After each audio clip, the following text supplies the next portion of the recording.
These two grown men had never seen The Simpsons. How the fuck's that even happen? We're two grown men on a mission now, so buckle up and just strap in. I give you all a boy could give you. Take my tears and that's not nearly all. Tainted love, tainted love. These two grown men had never seen The Simpsons. It's America's barley basket.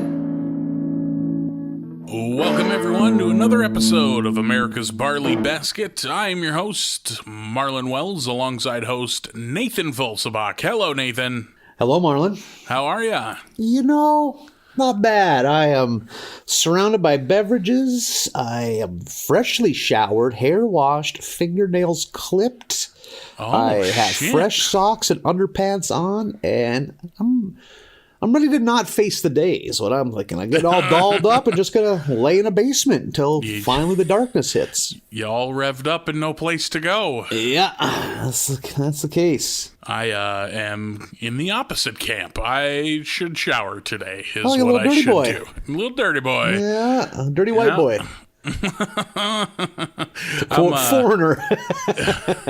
I'm reaching a critical mass on needing to clip toenails, so that is on the list of things to do today. They starting to curl over.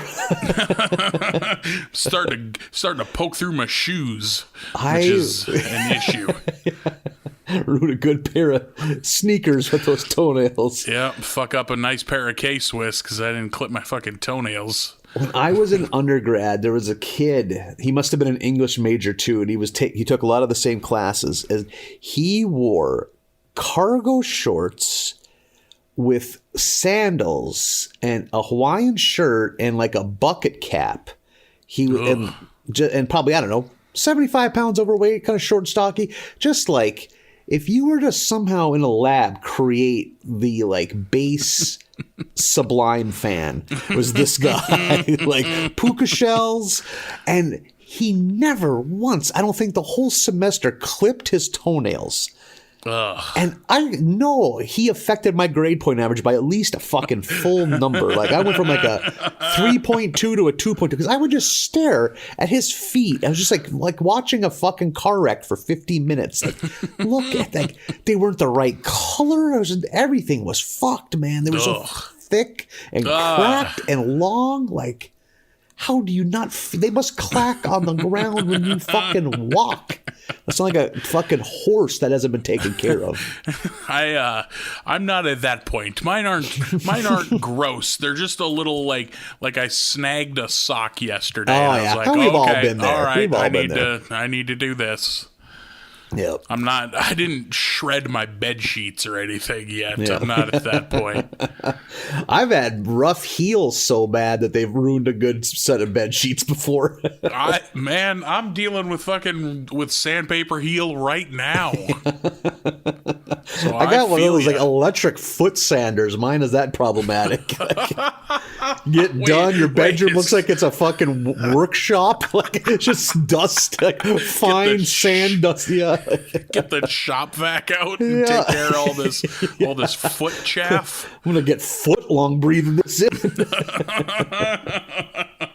I didn't realize an electric foot sander was a real product. Oh, bro, is it ever? I think mine came off Wish, so it's probably fucking giving me cancer or something. Are you sure it's not just a electric sander like you would use in your wood shop? I don't know. It looks like it's very feminine, so I don't think I don't know what they'd be going for designing it this way. Not from some new DeWalt lady line that they're working on. The DeWalt lady. Yeah, man, let's write that down and pitch it.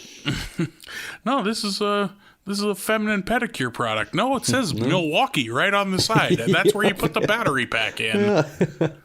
It comes in a pack with a skill saw, a battery, and a clock radio. I don't know what they think the clock radio is so necessary for. I worked at Makita Power Tools fucking almost 20 years ago now, and we always looked down upon DeWalt. They were kind of considered like low rent. Yep. I remember being a teen and DeWalt being the hot shit. Like, if you saw somebody with that electric or that battery operated bright yellow equipment, you'd be like, oh, fancy boy here. Yeah. I think it was just because like DeWalt was like available all over. Like Makita was more exclusive, and like Bosch was more exclusive. Like very fancy. Not DeWalt. DeWalt was real slutty about it. Yeah, just spreading it all over. Any hardware Hank that came stumbling in, DeWalt would give it up. Not Makita though. You gotta really impress if you want you the gotta Makita. wine and dine Makita. That blue-green Makita color. Get up in that battery slot. You gotta have the right chuck to change that bit. Not any old chuck will do. God, they even use chucks anymore? I don't know if we even need a chuck. I bet a chuck ain't even a real thing anymore, man. Yeah. Holy shit. Maybe Are we on gonna like deep super dive heavy into power tools this early? We haven't even mentioned The Simpsons. Okay, good point. Thank you for punching me out of that.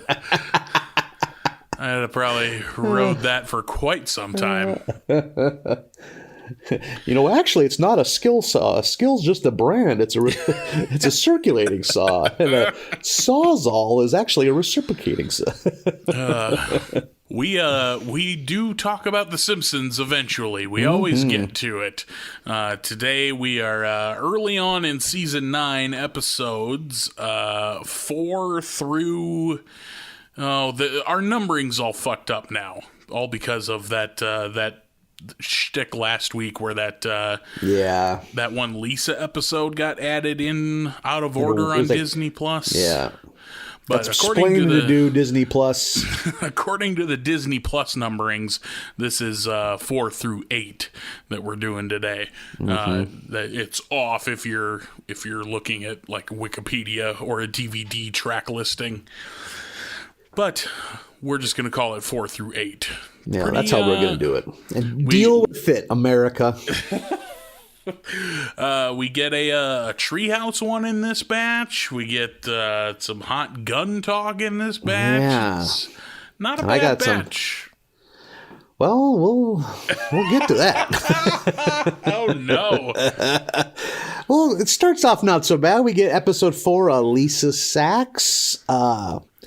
Starts with Bart sitting in front of the TV, Homer sitting down watching some TV, and we get an advertisement for the WB, which had to be in its fucking infancy in 1997, and they throw a little shade. We get a little salty Simpsons. I haven't had a lot of salt lately. They throw a little I bet it felt good for Fox finally to not be the most honky-tonk network programming that there is in America. Like, finally they got a little brother to beat up on. Yeah, it had to feel good for them to dunk on somebody. I remember hearing about this. I'm like, what? Like, there's there's WB and the UPN? How the fuck is that possible? Like, and at this point, I was still in a world of like, no, there are 3 channels. That's it. There's 3 of them. Like, all of the channels that exist already exist. Yeah, we can't have more. That's So, and then sometime probably in the early aughts, UPN and the WB combined to be the CW. Am I right there? Is that how that happened? Okay. Yep, I think that's how that worked. From what I recall, because we didn't have, I remember when I moved to Nashville, we got UPN and the WB. I'm like, oh my God, this is big city living here, boys. From what I recall, the WB kind of really prominently featured like kind of teen girl programming, a lot of like young soap opera type shows. Okay. Which I think CW is still kind of known for. Yeah, teen shit. Like, that's where, like, the teen superhero shows are. Yep. Or is like Riverdale a CW thing? Like, that's either CW or Fox. MTV. I don't know which. I know. I think that's on Antenna TV, so I'm guessing it must be CW. Yeah. Antenna TV, you hillbilly. Yep. Country living. We sing grace. We say amen. Oh boy.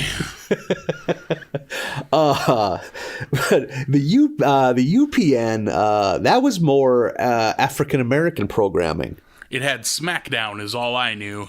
That's right. SmackDown was on UPN. I don't know that it started there, and I don't think that it stayed there long, but SmackDown was definitely on UPN for a bit. No, you know, that you say that, I remember, like, didn't they do a thing where, like, they kind of bootleg broadcasted SmackDown on some basic cable channel for the people that didn't have UPN? I'd believe that too. I don't know. Yeah, it was like they'd show like a replay of it on WGN or something like that for the 90% of America that wasn't getting UPN. Even Raw was on TNN before they became Spike. Like Raw Yeah, was on that was the a big Nashville deal network for a long time. when they went and they outbid USA, because USA had Monday Night Wrestling for my entire life pretty much, and then they got rid of the Nashville network and we're going to be the national network. Yeah. But then they realized the national network's fucking dumb, and then they just called themselves Spike. Which also is dumb, but for a different reason. Do you think if you get basic cable, I'm trying to think, is Spike even a channel anymore? Oh, I have no idea. Yeah. I feel like it was not horribly long ago. I think Spike has been replaced by something called the Paramount Network. I'm almost sure of that. You are correct. I just checked that out. Because I think there was like a Spike Twitter channel, like an official, and I don't know, maybe they're just closing up shop so no one was watching things.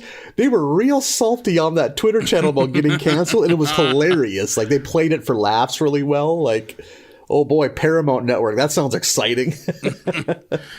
I remember Spike was just like where you would get, because it even billed itself as like dude TV. Like, that's where you could see, like, I think that's where the Ultimate Fighter started. That would and make was sense. for a while. Or, like, I think they would show Ninja Challenge, the original, like the Japanese Ninja Challenge was on there.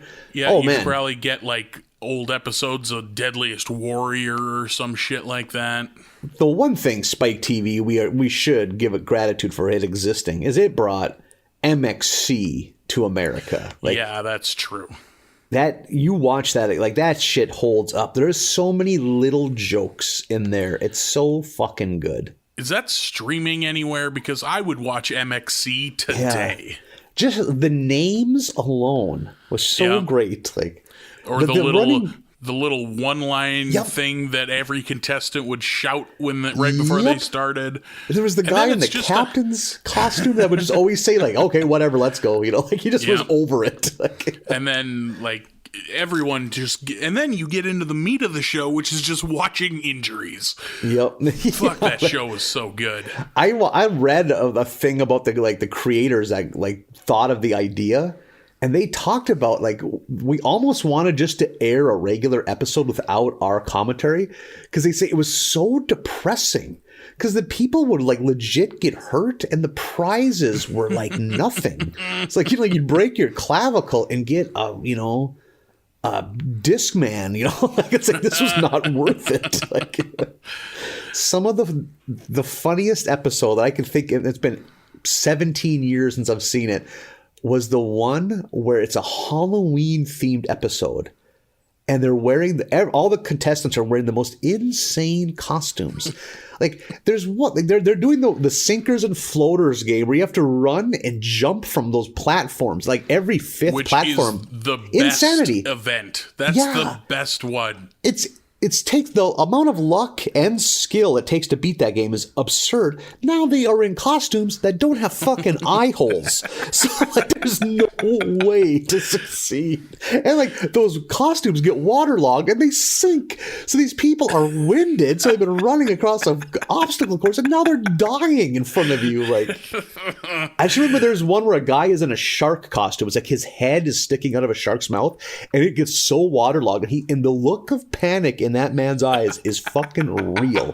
And then it just cuts to commercial. Like, that guy died. A guy died on TV. Like, oh god, that event was the best because, like, I think the best strategy is to just run, to just go for it. But that means that eventually you're gonna hit a sinker. You're gonna step on the sinker, and your forward momentum is gonna carry you just perfect to where you're gonna catch the next solid one right in your torso. Yep, exactly. My God, that show's good. So We have just to clarify, we have covered exactly 1 second of this episode of The Simpsons. Because as soon as all we've covered is they mentioned the WB. Yeah. So Homer and Bart are watching TV, and Lisa decides to start practicing sax upstairs. And Homer's like, go get Lisa to quit, which that means they fight over the saxophone and ends up getting thrown out the window accidentally, and it gets crushed in a comical series of vehicles driving over it. And Lisa is, of course, just distraught over this, and they don't know what to do, and the whole family's kind of sitting there in the living room.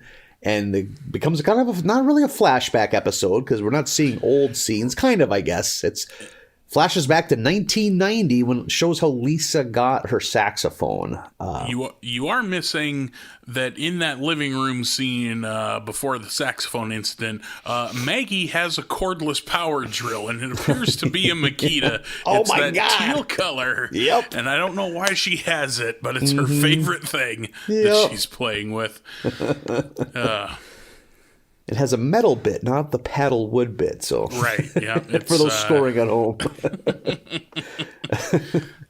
So now we flashed. It's 1990. Well, Maggie probably doesn't even exist because Lisa's like 3. Because Bart's starting school, and Lil Bart and Lil Lisa are so cute. Let's adopt a kid, Marlin. Every time we end up with a goddamn young child or a baby on this show, you get set off. You get triggered. My biological juices are flowing. Oh, gross. Sopping, buddy. Don't like that. I don't need you getting all. We can't have that kind of talk if I want to adopt a kid, or we want to adopt a kid. I ain't doing this alone. I'll cut all that out so you can still adopt a kid. I'll cut out all that about your loin froth that you're working up over there. Loin froth. It's a new IPA I really enjoy. Sure, it's salty. Don't worry about it. Just get a few of them in you. You'll be fine. So little Bart, he ain't taken to school, as one could imagine. Big Bart ain't taken to school. So little Bart certainly isn't. And they can't figure out why he's not fitting in. It's just not for him. They take him to the doctor. They take him to Dr. Hibbert, who for some reason is dressed up like Mr. T in 1990. Mr. T was passé by 19. I'm not going to tell Dr. Hibbert how to live his life. It's a little late, and we had already made the joke of him having like the kid and play hair on a different 90s flashback episode. Yep. So we had to do something, I guess. I chuckled at Mr. T, Dr. Hibbert. Yeah. And so Bart, they're figuring out he ain't meant for book learning. Lisa, meanwhile, the psychologist they go to later notices that Lisa's just like preternaturally smart. She's a gifted child. So yeah. They want to take her to a school, a fancy preschool. As we've discussed, preschool is just a myth where we grew up, but it's in big city living, they do have things like this. Not just public, but like fancy private gifted preschool, apparently. Yeah. But what they find out is they do not have gifted preschool parent money.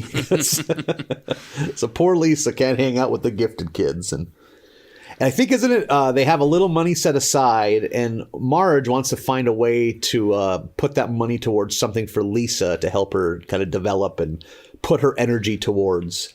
And Homer was like, hey, that's the air conditioning money, and they're sweating their asses off in that house. And there's a great scene where he steals Ned's air conditioning. It's just so sloppily obvious. It's like the fence is broken. There's footprints and like with like tin snips. He's like attached like a tin crude frame and stuck it to the wall. Yeah, barely holding together. Yeah.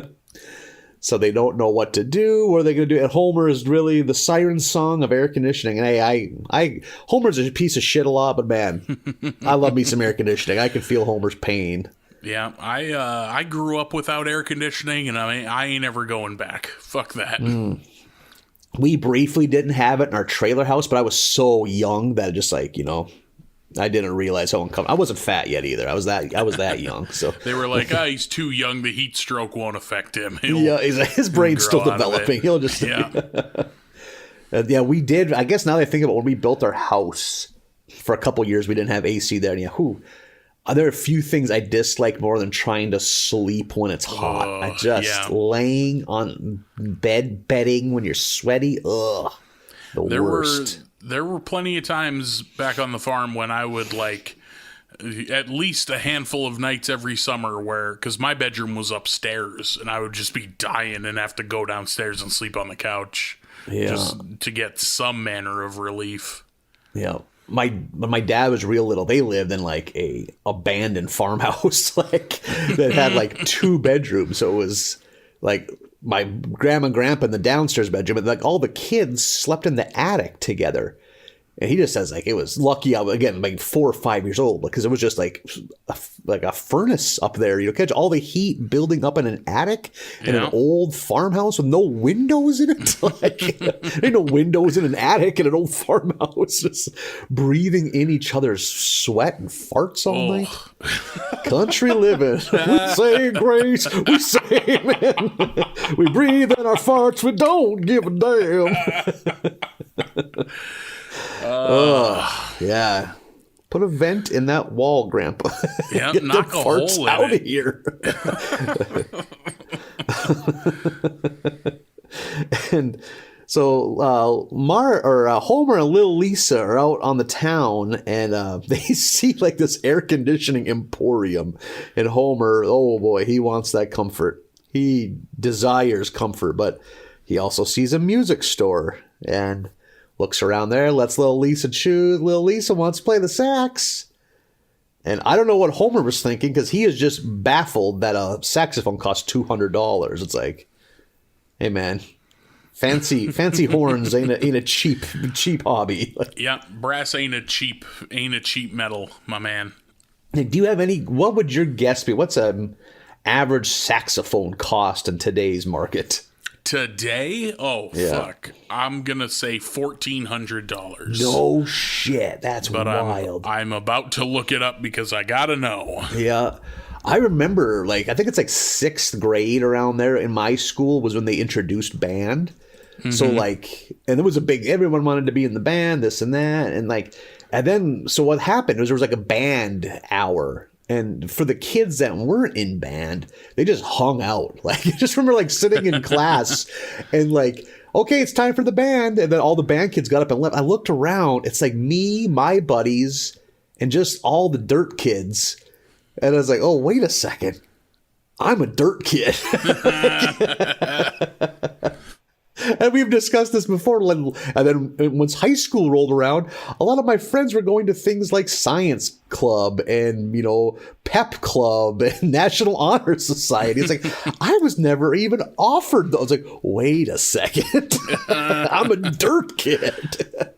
They don't offer us those because I'm wearing a T-shirt my dad got from Marlboro Miles. Looks like you can get yourself a middle of the road saxophone for about $600. But anything, you can also spend $6,000 if you want. So okay, that's not a bad barrier to entry, I guess. Yeah. So Homer does the right thing, and he takes the money. Doesn't get an air conditioner. He goes and gets Lisa the sax, and then now that sax, it has a little inscription that's so sweet. It has a dough because it's Homer. They got to have that dough in there to get that product placement. And they end up getting Lisa a new saxophone with a new inscription. It's one of those sweet Homer's not that bad of a dad episodes. Yeah, Homer's a pretty decent dad in this one. So, and there is, oh man, nothing screams 1997 like a fake Fruitopia ad. Tea brewed by hippies and sold by a heartless soda corporation. Yep. There's a couple flavors. I think it was passion fruit awareness or something like that. There's a couple flavors of Fruitopia that I legit miss to this day. I couldn't tell you what a Fruitopia tastes like. Oh, no. Yeah, I used to I used to work at my job bagging groceries in high school. I'd crush a lot of Fruitopias. I can see the bottle in my head, but Yeah, like the font, like the hippie font to spell Fruitopia. But definitely didn't drink enough of them to miss them, I guess. Yeah. They were like Coke's answer to the Snapple phenomenon, I think. Yeah, and then Pepsi did Brisk. Oh, no, I kind of forgot about that, yeah. I think wasn't it Coke no, maybe it was Pepsi. To catch on to the Gatorade wave, we already had Powerade joining the fray. One of them came out with All Sport. Fuck yeah, All Sport. No, man, fuck no, All Sport. That shit was carbonated. Yeah, it was pop pretending to be Gatorade. So insane. Like, it was like just like syrupy sweet. It's like, man, I need to lie down after drinking an All Sport. I loved All Sport. All Sport was delicious. It was probably not an acceptable sports drink, but it was a good soda, I guess. I was really late to the game. Like, I was always a Powerade guy. Mountain Blast, I think, was the flavor I liked. I don't know flavors. I just know colors. Yeah. Well, I'm so colorblind. There's like 4 of each. I legit have to grab the bottle and read it to tell if it's lemon, lime, or orange. Holy shit. I've made that mistake before. You're the one person that you're why they name the colors. Mm-hmm. Oh, totally. Yeah. Like, I have to look. Okay, this is what I need. This is comforting to me. I like blue. I don't know what that one was called. More blue. And this episode, when Lisa gets the sax and she's so happy, she's riffing that, I think it's Baker Street by Jerry Rafferty. I fucking love that song. I love that sax riff. And I had to listen to it after watching this episode. It's a banger. I'm sure I would catch it if I went and listened to it, but in my head, I just know that sax solo. I don't know the rest of the song off the top of my head. Well, like, has a good bass line. It's a good, I think Jerry Rafferty was like the lead singer. That was his only solo hit. I think he was like in the mid 70s. He might have been in the band that sang "Stuck in the Middle with You" from like Reservoir Dogs soundtrack. Reservoir Dogs. Yeah, I think he might be the vocals on that. Like, one of those 70s bands that was just kind of like a label creation. Like, hey, we want this kind of music. Let's put these people together. It's like super inorganic, like, and let's see if we put them in a room and shake it up, they can make a hit. Stuck in the Middle is a jam. Yeah, man, they fucking nailed it. Like, but yeah, that was a fine episode. Like, I like a Lisa one. Yeah. We know me, so I was pretty into this one. It's not a lot of huge laughs, but there's a moment earlier in the episode where Homer is watching Twin Peaks, and I wrote down, fuck, I need to watch Twin Peaks. Yep, I had that same thought. And it's because it's like you just hear dialogue for a while, and then it does pan around and show you the screen, and it's just a guy dancing with a horse under a traffic light. It's I need to see Twin Peaks, apparently. We've discussed this. I remember I was like, I don't know, 10 or 11 when that show came out, and just like, again, we only had 3 or 4 channels, and I was on one of them, so I stumbled into it, and just watching, and like, I remember just thinking, this is weird and boring, and then all of a sudden it's like, holy shit, what is going on right now? So I think it was pretty ahead of its time for basic, network antenna TV. I think I only have a couple other notes on that episode. One, we got, I don't know that it's the first or the only, but it's one of precious few at the very least, appearances by Snowball 1. Yep, we do see Snowball 1 in the flashback, yeah. Yeah, like back in 1990, I think Homer has like a ping pong paddle tied to her tail, and she's next to a bucket of ice as a makeshift air conditioner. I don't know that we've ever seen Snowball 1 before, but at the very least, see her so seldomly that I had the need to jot it down. And Fuck, there's that scene when Homer is... Marge is like, we need to encourage Lisa in other ways since we can't afford this fancy preschool. And she brings up the museum, and Homer has this fantasy about playing foosball against the statue of David. Yeah. Because I guess that's what he thinks happens at museums. And I just wrote down, hey, Nathan, are you into foosball? What are your thoughts on foosball? You know what? I've just never played enough of it to really... a lot of the bar type games just don't do a lot for me. Like pool, darts, foosball. I mean, mostly because I'm not good at them. Okay. And the people that want to play them usually are fucking good at them. So it's like, oh yeah, I just get my clock cleaned for 2 hours. That's what my self-esteem needs. I think foosball is at the absolute bottom of my list of the bar games. Like, I'll play pool, I'll throw darts, I'll play shuffleboard, but I am not into foosball. Shuffleboard would be at the top of my list. Shuffleboard I really like. It might be the top of mine, too. Mostly, if I see a shuffleboard, I'm going to play just because not every place has them. So, usually it's like a treat. Like, ooh, they have a shuffleboard table. I'm going to play shuffleboard. But I also do really like playing pool and playing darts. But foosball just never got a hold of me. And I have some friends who are fucking good at foosball. Like, will embarrass you at foosball. Like, have like a strategy. They're not just flailing, you know? Like, right. They're not just spinning guys as fast as they can. Yeah, they're like passing it to different players and shit. You watch someone who's good at foosball play foosball, and you'll never play foosball again. Yep, totally. Yeah, just bonkers. Yeah, you're spot on about. I forgot about shuffleboard. I do enjoy shuffleboard, but shuffleboard's a lot of fun. I like gambling. I like to mix gambling with my drinking, which I realize is a phenomenon not available in almost all of the rest of America. Yeah, just us degenerates can play blackjack wherever we want. Yeah. Or even like playing cards with my buddies or anything like that. That's what I like to do if I'm having a few drinks. Mm-hmm. I fucking miss blackjack so goddamn bad, Nathan. Yep, and... I will soon not realize or not miss it when I lose a bunch of fucking money, which will happen.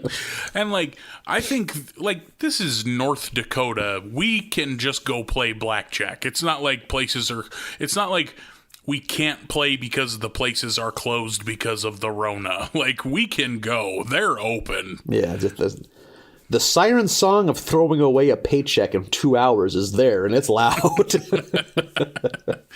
I don't know how much longer I can resist it. Yeah. You can do like a boy in the bubble type thing. Taking up 4 of the 6 spots with your garbage bag bubble. Order myself a latex sex suit off the internet and just go in that. Open the zipper, hit me, zip it back up. Have it hooked like a portable air bomb from the farm to pump air in. It's just me in the Michelle Pfeiffer Catwoman suit. That thing needs a sweat plug. That is filling up around the ankles. Just sloshing on my way out. She never has to go to the bathroom. Well, I've been going to the bathroom all night. Trust me on that one. I'm just throwing this away when I get home, so. At least the bottom half. Episode number 5 is The Treehouse of Horror, number 8. We start off with a Fox censor making redactions to the script, which is funny, and he announces that they got a G rating, and this must have been new at the time. Yep, I was just gonna say this was a very new thing. Because I remember when that happened, when TV ratings became a thing. So this must have been around there. I like that they get a G rating, and then the rating like grows arms and pulls out a knife and slowly ratchets up from G to Y to 14 to MA and just stabs the dude. I thought that was a fun opening bit because we're not really doing opening bits anymore on these. No more like gravestones like in the old days. And then they kind of get into it pretty quick, yeah. Yeah. The first one out the gate is the Omega Man. Quimby apparently made a slur against the French. We're back to dunking on the French. Yeah, that's I have noted. Word for word, Marlin. Oh, good to see we're back dunking on the French on The Simpsons. He referred to him as a bunch of frogs or something, which I've heard as a French slur before. We cut to France, where the guy at the head of the war table is like, we'll show them, calling us frogs. And then it shows everyone laughing, and they all have big bullfrog Gullets. pouches under their necks, which I thought was fun. Just keep dunking. Yeah. You got that momentum, that xenophobic momentum. Ride it. And so in Springfield, we're all worried that the French are going to attack Springfield because of Quimby's incendiary remarks. Homer goes down to the military surplus store, and he's shopping for bomb shelters. And he goes in one, and that's the time when the French strike, and they fire a nuke at Springfield, and it goes off. And Homer comes out of the bomb shelter to a completely nuked out Springfield. Everybody's dead. Everyone is like ash. Like he just punches a skeleton and falls apart. I like the animation, like all the just like the standing skeletons after the bomb and stuff. I thought that was a good look. Like it was visually an appealing episode, which I think a lot of these Treehouse of Horrors are. Yeah, they're very good looking. Yeah. Have you ever seen the Omega Man? Like the haven't. 70s Charlton Heston. I've seen like the 60s. There's a lower budget one based off the same short story called The Last Man on Earth with Vincent Price, and very good for a movie that probably has, a $400 budget. Very well done. But I know the Omega Man was a big budget movie in the 70s. And then what was the Will Smith one? I Am Legend. They're all based on the same book. Yeah, all the same short story. I can't think of that guy's name. Yeah, I love this genre of horror, like survival, post-apocalypse. A huge portion of the population's gone, kind of like The Stand. The Stand probably the biggest, yeah. I like The Stand. I like The Book of Eli. I think is a great movie. I know The Book of Eli. A lot of people weren't a fan of that. I thought that was super enjoyable. Great movie that everyone slept on. I feel like that movie catches short shrift undeservedly. Yeah.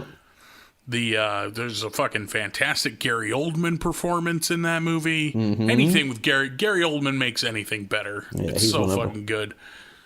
He's one of our treasures in the acting world. Yeah. That flick written by Gary Whitta, who went on to write Rogue One, which I am also a huge fan of. Yeah, that was good. He also wrote a novel called Abomination, which I'm a Gary Whitta fan, so it's good to see him get his name on some big shit every once in a while. But yeah, Book of Eli fell flat for a lot of people, which I've never understood. One of my favorite, probably the funniest thing in this episode is when Homer is dawning on him how everyone's dead. He's just picturing little Bart, little Lisa.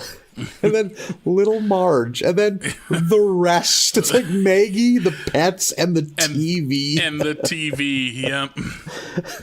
I like how both Bart and Lisa and Marge, I think they're all swinging a bat. Yep. So fucking good. Little Marge. What? Homer's just starts enjoying, in all these stories, thinks he's the last man left on Earth and starts enjoying himself. Yeah. And boy, howdy, did I chuckle at him in the church, nude, singing along to War. Yeah. Holy shit, I thought that was funny. Turns out he is not alone. The mutant town folks show up. Turns out not everyone died. Some of them got turned into mutants, and they're all wearing, hooded robes and carrying torches.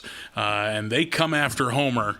He hops in a car and drives away and takes out John and Edgar Winters along the way. Oh yeah, that was a good laugh too.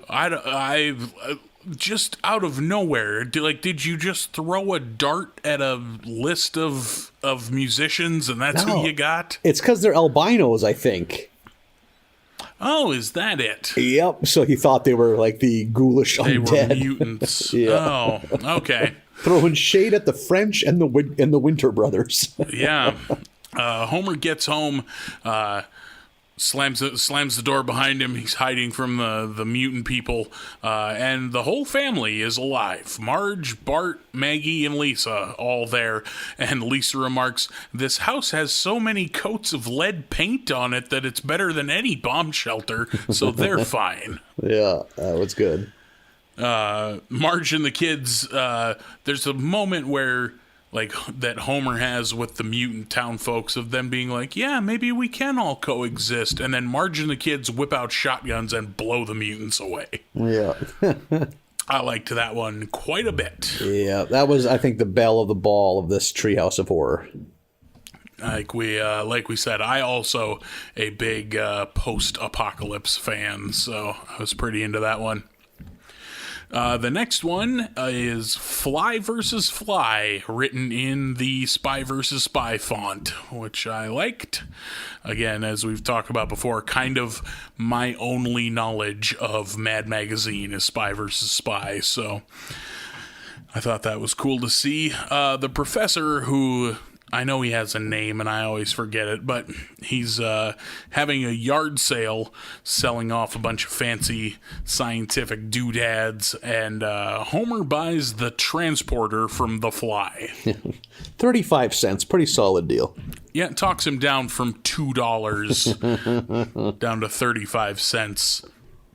Some pretty good sight gags of Homer using the transporter to be even lazier. Yeah. Like he sets it next to the couch and then the other one next to the fridge so he can just reach through it and grab a beer. He accidentally grabs a can of cat ear infection medicine and drinks it, but it apparently tastes pretty good. Turns out it's not that bad. I like that he takes one up to the toilet and then the other one is downstairs and he just opens the door and turns like he's gonna piss into it, and that's Marge's line. Yeah. She can't. She's not down with that. Nope. And then not just a minute after that, he punches his fist through it and punches Lisa on the other side because apparently Lisa was in the bathroom. Yeah. Bart, wouldn't you know it, gonna be troublemaker with this matter transporter. He tests it on the pets first, throws the cat and the dog in there, and they came out as Cat Dog, the Nickelodeon cartoon. Mm-hmm. Not literally, because I'm sure this was before Cat Dog. But that did make me then be like, wait, did Cat Dog or the creators of Cat Dog just see this episode? Because it's exactly Cat Dog. Is this a case of Simpsons did it? I think it might be. So. Cat Dog came out in 1998, so yes, for sure. But yeah, it's just, dog head on one end, cat head on the other. And then they do also show that the other halves also come out, and it's just two pet butts and hind legs together, which is definitely the worst of the two pets. Making a mockery of God's design is what Bart's up to right now. Just a double-butted animal, yeah. Bart catches a fly lands on him, and he visualizes himself as a superhero, basically just Bart, but he can fly, and he thinks that's how that's gonna go. And he's weirdly jacked, he gets ripped. Yeah. So he and the Fly go into the transporter, and he comes out as two different creatures. One is a fly with Bart's head, and one is Bart with a fly's head. The family keeps Flyhead Bart, just well, I guess this is our son now, and they're feeding him syrup and sugar, because that's what flies eat, I guess. And it's Bart's body, but just completely insane fly head. It just kind of makes shouting, screeching noises. It's always drooling on things. Meanwhile, the fly with the Bart head asks Lisa for help to get to help him get changed back, and Lisa knocks Flyhead Bart into the machine, and Fly Bart goes in there as well, and they fix it. And that's it. That was pretty meh on this one. Yeah, and I expected when this one first started, I was like, oh shit, we're doing the Fly. I bet they could do some interesting things with the Fly, or just like Cronenberg in general, and they didn't at all. I didn't like that one, and like not at all, actually. Yeah. I have one note, and that note says, the Fly one is pretty meh. The last one I thought was better, but still not as good as the first. Yeah. And that's Easy Bake Coven. It's 1649, and we're going through Salem witch trials. They dunk on the church quite a bit, or dunk on, this line of thinking from the 1600s quite a bit, which I like that they point out how shitty all of this is. Yeah. They're accusing witches, and they open this meeting by saying, we now open the floor to wild accusations, which I thought was a great piece of dialogue. While they're all shouting, accusing each other of being witches, you have to look closely to catch it, but the 1649 version of Edna Krabappel is there, and she's accusing someone, and she has the red scarlet letter A on her chest. I didn't even notice that. Well done. That's, oh man, of course. My darling Edna. I thought that was very funny. Yeah. So in the midst of all this, Marge is like, hey, we need to be level-headed, and is, of course, accused of being a witch. What a time to be alive. Right? What a fucking... Oh, boy. They put her to the test. They do the throw her off the cliff test, where if you're not a witch, you die, and if you are, then we kill you.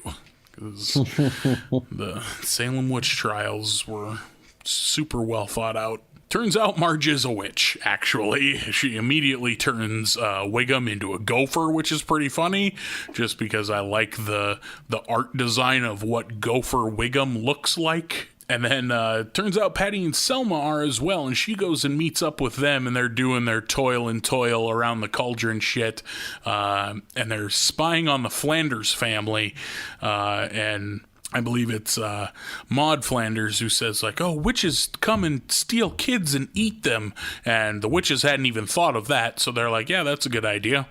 And they go to the Flanders home, and they pack up Rod and Todd in their bags. And then I believe it's Maud is like, wait, wouldn't you rather have some gingerbread cookies? And gives the witches those cookies instead, and they release the kids. And then they go to the next house and get treats, and go to the next. And this turns out to be the invention of trick-or-treating and Halloween in general. And we get a little wrap up, and that's another treehouse in the books. Yeah, man. I put the same thing. It was slightly better. I was like, this is pretty meh too. I like Eleni trying to accuse his turnip farm's failure on Marge's witchery. And Marge points out it's because he didn't take care of the gopher problem. Yep. I like all the jokes of them dunking on how stupid this is.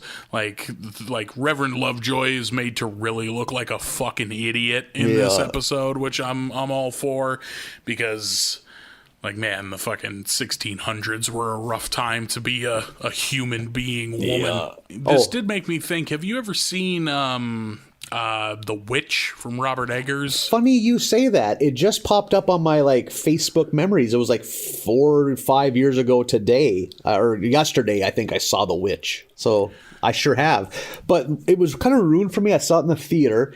And because of I've been on record before, I despise assigned seating in movie theaters. I hate it. And because I went to this movie, I got the pick of the litter. I got there early. And then right in front of me, like 10 frat bros sit right in front of me and have like a fucking wedgie contest. They're just hooting and hollering and lots of horseplay, lots of grab acid. So like, that's a movie. That dialogue is dense. So you need to I can't have a fucking fraternal initiation going on fucking inches in front of me, you know, like that's not the environment for that movie. Like, yeah. I like being a free safety at the movie theater. I'm dropping back. I'm moving up to the line of scrimmage. Got to get the feel for the room, you know. Like I am an assigned seating fan. Oh no! But like that does mean you're gonna catch one of those every so often. Yeah.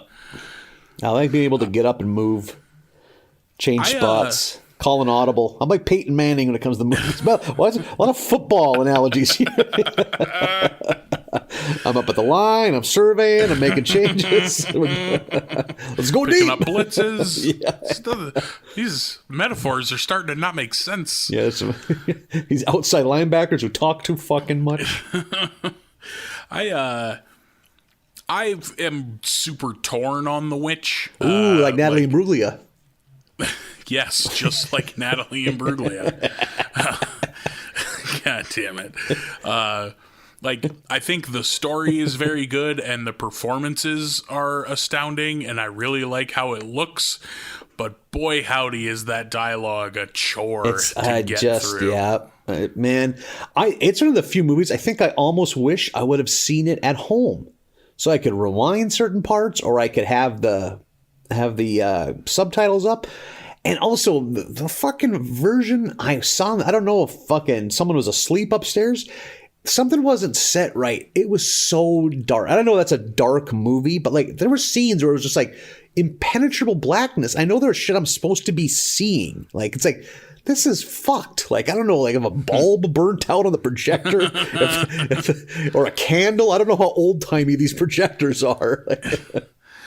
I saw that movie for the first time back in October, and I legit had to watch with subtitles on because, like, I couldn't understand the dialogue at all because it's written in the times, and I mean it is very faithful to that too. Like, yeah, which like I applaud as far as like, boy, howdy, you guys really fucking went for it and clearly made exactly the movie that you want to make. Yep. But man, I sure hope you like sentences that start with "dost thou," because literally every fucking sentence does. Yep. Oh, it's like a hard watch. So it's one of those where it's like, I like that movie and didn't enjoy it at all. Oh, absolutely. Like, earmuffs for anyone that hasn't seen The Witch, because like I will say, like, yeah, it's such a slog. You got to work so hard, but man, when the fucking devil shows up and he fucking talks, but you don't see him, that fucking voice, Jesus Christ, that was spooky. Like, and the few times you do get a glimpse of a witch, it's so fucking creepy. Yeah. Yeah, it does such a good job of portraying witches in like the classic what they thought they were in the 1600s. Yep. And same with, I love the classic depiction of the devil in the form of a goat. Yeah. Like there's something so fucking heavy metal about the goat devil that like a black goat with big curled ram horns like that. Like, yeah, it just makes me want to listen to Dio and just throw up the horns. Go to a livestock ring. Do they have like a quick half hour just to auction off the devil goats? Like to make your farm much more rad, I guess, is what we're going for with these. I don't think you'd want to eat them. I don't think you'd want the milk that came out of these teats. We gotta start buying goats, get some Black Sabbath into this ranch a little. I love, there's a quote from Robert Eggers that I always have to look up because I enjoy it, about making that movie. He just says, quote, "You can't train a goat. You can't. So I don't recommend making a movie with a goat in a major role to anyone." Which, that line always cracked me up from the first time I read it. Yeah, that is awesome, yeah. Yeah, it's a good movie that I didn't enjoy. Yeah. Goats are curmudgeonly, in my little experience with goats. I have zero experience with goats. I knew a couple people that had them growing up. They seem to be assholes. Yeah, kind of. They're like the goose of the quadruped family. Very sassy. fucking geese are the real devil. Yeah. Oh, yeah. I had another friend from his grandparents' farm. They had geese. They were pricks, and we were like little kids, so, it was a fair fight. We were gonna literally get our asses kicked by a goose. My grandma had geese. Would take you off a bicycle if you weren't quick enough. So we're up to episode 6, I believe. The Cartridge Family. Yeah. Starts and off. My sorry? nerdy ass, when I first saw this title, thought we were going to have a video game episode. Yep. Oh, absolutely. I was with you right there. Didn't even put 2 and 2 together. I was like, ooh, Nintendo. No. Starts with there's a new soccer league in Springfield, a professional soccer league, and they completely mirror my thoughts on soccer. I just can't do it. It fucking sucks. It just seems like everything's arbitrary. Like, okay, how many guys are on the field now? 20 on 20?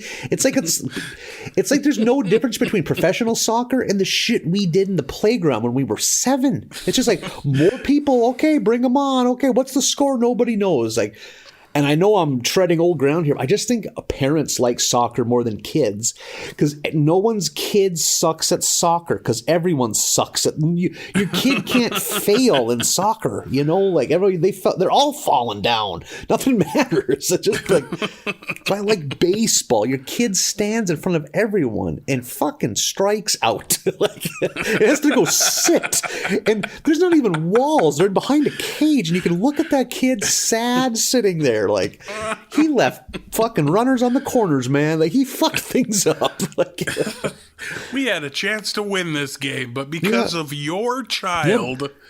You can point to him. Look at that dipshit right there. Especially like with kids, like youth soccer, there is an anonymity to it. Yep. Oh my God, like, yeah. They probably don't even wear uniforms. Can't even tell who it doesn't matter who your teammates are. Like, you're just some kid out in the field. Yeah. Oh.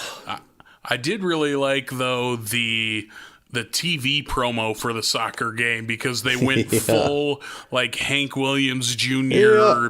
fucking football presentation for it, which I really laughed at. Ooh, and we are going to get a Hank Williams Jr. appearance, I'm assuming pretty soon, within the next handful of episodes, next season or so. I'm not going to give away too much if you're not aware of what I'm discussing. But oh, I'm not. I don't have a clue what you're talking about. Good. I will leave it at that then. And just like I assume most people get into soccer, the soccer riot is much more interesting than the actual soccer game, and it's kind of instigated by groundskeeper Willie and his hooligan pals. Oh man, and him being like, you guys, do you call this a soccer riot? Because he's the one European who's there, and and him and his Scottish boys just fucking jump off. Yeah, and I love Marge's comment about the soccer stadium of, I can't believe this used to be an internment camp. Yeah, no shit. Jesus Christ, Marge. And one fun little thing, if you watched, I think it's when the Simpsons are leaving the riot. If you look, Dr. Hibbert is very, very angrily choking out Dr. Nick, which makes sense. I didn't catch that. That's funny though. Yeah. As a doctor, you're probably not keen on somebody out there undercutting your prices. Yeah, and giving shoddy health care that you eventually will probably have to fix. And they decide, the powers that be in Springfield, that they're just going to have martial law for a few years and let this kind of just die off. Let's purge it out. We're going to purge this out. Yeah. Get it out of your system. Just mob rule for a while. So the Simpsons decide they got to have something to protect themselves. They look into like home security, and that's a flop. And the answer in Homer's mind is to get a gun. That solves everything, right? And there's a good scene where he's just discussing it with Marge, and he refers to Marge as Marjorie, and I found that off-putting. I feel like he's done it before, but it hits your ear a little different. It's like, okay, yep. So he's going to the gun store. And do you happen to own any guns, Marlin? You strapped, bruh? I do. I own guns. I am loaded for bear. Not really. I just own a couple. I'm not crazy. I don't I feel like that needs to come with disclaimers. Yeah. Like, yes, I have a few, and Okay. that's as passionate as I am about them. I have a few Handguns, rifles, shotguns, just a fun potpourri mix, or what are we talking here? I have 2 handguns and a rifle. Okay. Like Nothing fancy. It's not an AR. None of it's tactical. I'm not. Again, I feel. Why do I feel the need to it's really sweating over there, pacify really this? under the hot lamp. Why do I feel the need to pacify this right away? I can just own guns. It's okay, Marlin. And did you like inherit them, or did you buy them yourself? I want to dig deep into this. I need to know who I'm podcasting with here. If you're on some kind of a watch list. I inherited some and bought the one. Oh, okay. Yeah. I have a taste for like old cowboy guns. I don't like these fancy new guns that are all black and plastic and you can fucking ratchet strap a flashlight to it. I'm not into any of that. Like I like revolvers and lever action guns. I don't like old-timey Western revolvers, but I do like a newer, like, kind of snub-nosed revolver. I like the looks of those. Yeah, get out of here with your fancy-ass shiny revolver. I like Israeli wood 80s grip. weaponry. It's just all pragmatic. There's no art in it. I don't need a picture of a horse engraved into the wood handles. A very utilitarian shit. Yeah. I like a gun I can empty out in a convenience store and drop and not have any emotional attachment to it. I don't have to think about my peepaw who gave it to me on my 10th birthday. Not me. I want to disassemble that revolver while I'm having a cocktail and lovingly scrub every piece and put it back together. Man, that's as a kid. I remember my dad cleaning guns in the house a lot. That's a smell, like the chemicals used in that. Have not thought of that smell in a long time. It's a good one. It'll do the trick. You mix it with like 1 part tequila and 1 part pineapple juice. It'll get you where you need to be. The hospital. I have memories of my dad never cleaning his guns, which is why I clean guns now. I think I technically only own one gun. Like I have like my great grandmother's old single shot bolt action 22. It's like a family heirloom. Like my dad got, I think both of his my great grandmothers, my 2 great grandmothers, he got their original farmstead 22s, and I think I got one and my brother got one, which I think is pretty cool. And for being, a 100-plus-year-old gun and a 22 with open sights, you can drive fucking nails with that thing. Like it's wildly accurate for a gun that old. And everything. Yeah, the rest of it, I'm just like, I don't need a gun in the house. Because like if I want to hunt, like I do hunt deer and stuff in the fall, my dad has plenty of that kind of stuff. So Yeah. it's like I've always just been a bull guarder of weapons. Hey, can I borrow your shotgun, man? There are people, we have listeners overseas right now that there is steam coming out of their ears. It's like, there's a reason you animals have school shootings. You nonchalantly own multiple guns. Honestly, I think that's probably why I felt the need, like the knee-jerk reaction to pacify all our gun talk. Because it's like, we have international listeners. Our German and Irish listeners right now are like, oh, you hate soccer and love guns. Oh of my course God. you do. I didn't even put 2 and 2 together. Jesus Hey, I Christ. just want to put a thing out there. Listen, we love you to bits. We think you're wonderful. Please, we'll get through this episode together. And there's a lot of, hey, you know what's coming up in this episode? Tom Petty. I think we can all agree that Tom Petty's pretty fucking rad. Like, for the record, I own guns, and I think they should be way harder to get than they actually are. Okay, so you can want both. You know what I mean? I've never understood gun owners who are like, yeah, everyone should have one. No, they fucking shouldn't. Nope. And you as a fan shouldn't want everyone to be in your club. Yeah. Okay. Like if I were if I were a Metallica fan and every other weekend someone in a Metallica t-shirt murdered a bunch of people, I would be like, we should police ourselves of who we're giving these t-shirts to. And on that subject, there's in this episode, one of my biggest pet peeves, because Homer's doing it the whole time. I cannot handle people handling guns improperly. Like, if anyone points a gun, I don't give a shit. There's no bullets in it. You don't if you want to get old Nate Folsebuck steamed up, that's a way to do it. Like, put that fucking gun down. A gun. You dipshit. I'm the same way. I spent most of this episode being fairly perturbed. Yeah. Oh, God. I think it was a year ago in the old trailer park I grew up on, some fucking kid accidentally shot one of his buddies and killed him because they were playing around with a pistol. And they were like 17, 18, so they weren't children. They should have known better, but, trying to reenact your favorite fucking rap video, and all of a sudden your fucking friend's headless, like, ugh. Put the fucking gun down. It's so fucking our dumb and overseas so preventable. Listeners are just like, why are there guns in trailer houses? What's a trailer house? Why? I think, frankly, if you live in a trailer house, it should come with a gun, frankly. Oh, man. Well, you would have thought ours did if you would have looked at it in 1983, because there's a lot of guns. And we were flush on oil rig money. And I remember once the oil rig stopped, and just like random men showing up at our house to buy guns from my dad. Like, you could tell the collection got pared down. Which, just that story probably makes our European listeners wince. Like, what do you mean? Just showed up and bought guns. Yeah.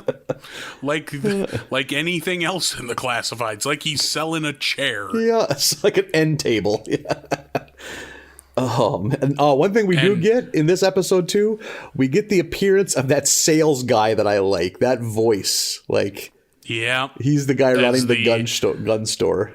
Yeah. And did you happen to catch the name of the gun store, Nathan? Oh, what was it again? I did, too. It was Bloodbath and Beyond. Yep, there you go. And holy shit, did I laugh at that. Yeah.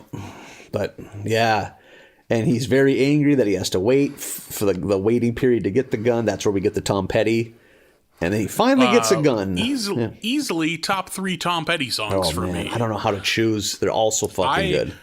I am not much of a Tom Petty fan. Oh, man, we are really putting this podcast to the test, aren't we? How many?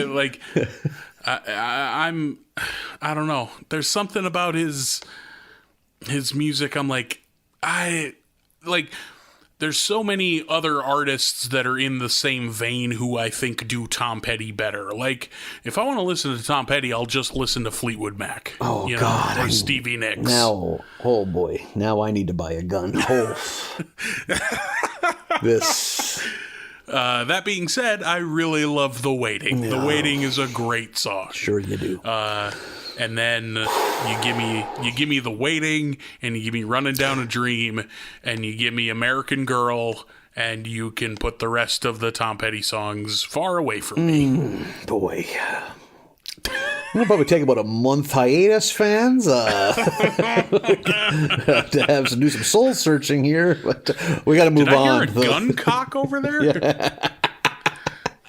I am on Craigslist right now. I need the biggest gun they have.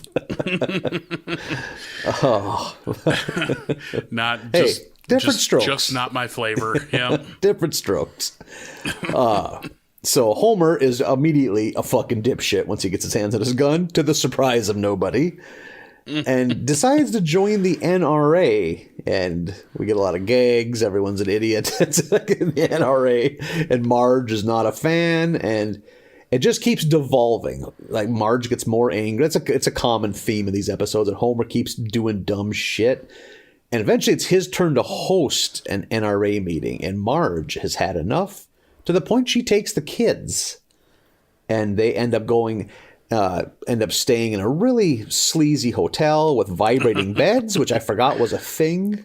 Have you ever seen a vibrating bed in person? I remember it as a little kid, and like shitty, but it wasn't like, we weren't staying in cities, so there wasn't like flop house hotels. It was just like going to the water slides in Canada, and the one hotel in town, the little mom and pop place, would have a vibrating bed. Like, What is okay? I've always been confused.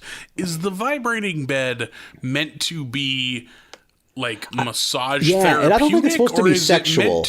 Or is it meant to be sexual? I think it's just meant to be like, hey, this is like the wave of the future. Like a bit, like I mean, anything can be a fucking dryer. If it's got one leg short, can be pretty sexual, you know, like a washer. Like, so I mean, Nathan's been kicked out of a lot of laundry. Yeah, I mean, do what you want, you know, like. But I think the intentions were not sexual. Okay, but that like. Just because something's vibrating doesn't mean it feels good. No, like I've never understood like the appeal. I understand the sexual appeal. I don't understand the non-sexual appeal of a vibrating bed. I don't have the best grasp of the female anatomy, but I don't think that is vibrating at a frequency that's going to make a woman blast. I don't know. I mean, maybe enough to get you horned up, but like. You're gonna have to take care of that yourself. You're not gonna get to flavor country the whole way, you know. Like, I don't think it's the main course. I think it's an enhancer. It's like a furniture foreplay, maybe at its best, but yeah. So this is it's not meant for that purpose. I think it's the ankle tape and not the sneakers. Yeah, there you go. I don't think it's the main appeal. Yeah. Is it just me, or is this season 9? Is the animation looking kind of shoddy? I don't think I had noticed. And I even looked it up. I went on like a Simpsons message board, and sure enough, other people have said that too. And someone has pointed out like the for some people the animation kind of comes and goes throughout the series, or like certain seasons you can tell they use a different color palette. Things are brighter, things are more subdued. Lines are thicker, lines are like I think the lines like real thin on like the faces and stuff at certain times, but could be just. And again, hey, you don't like Tom Petty, I don't like the animation to season 9. We all got our tastes. I just didn't notice is all. And Homer is so excited about hosting this. He's got an apron on. He's getting the house clean, which has got to really drive a stake through Marge's heart because he's a fucking bum around the house most of the time.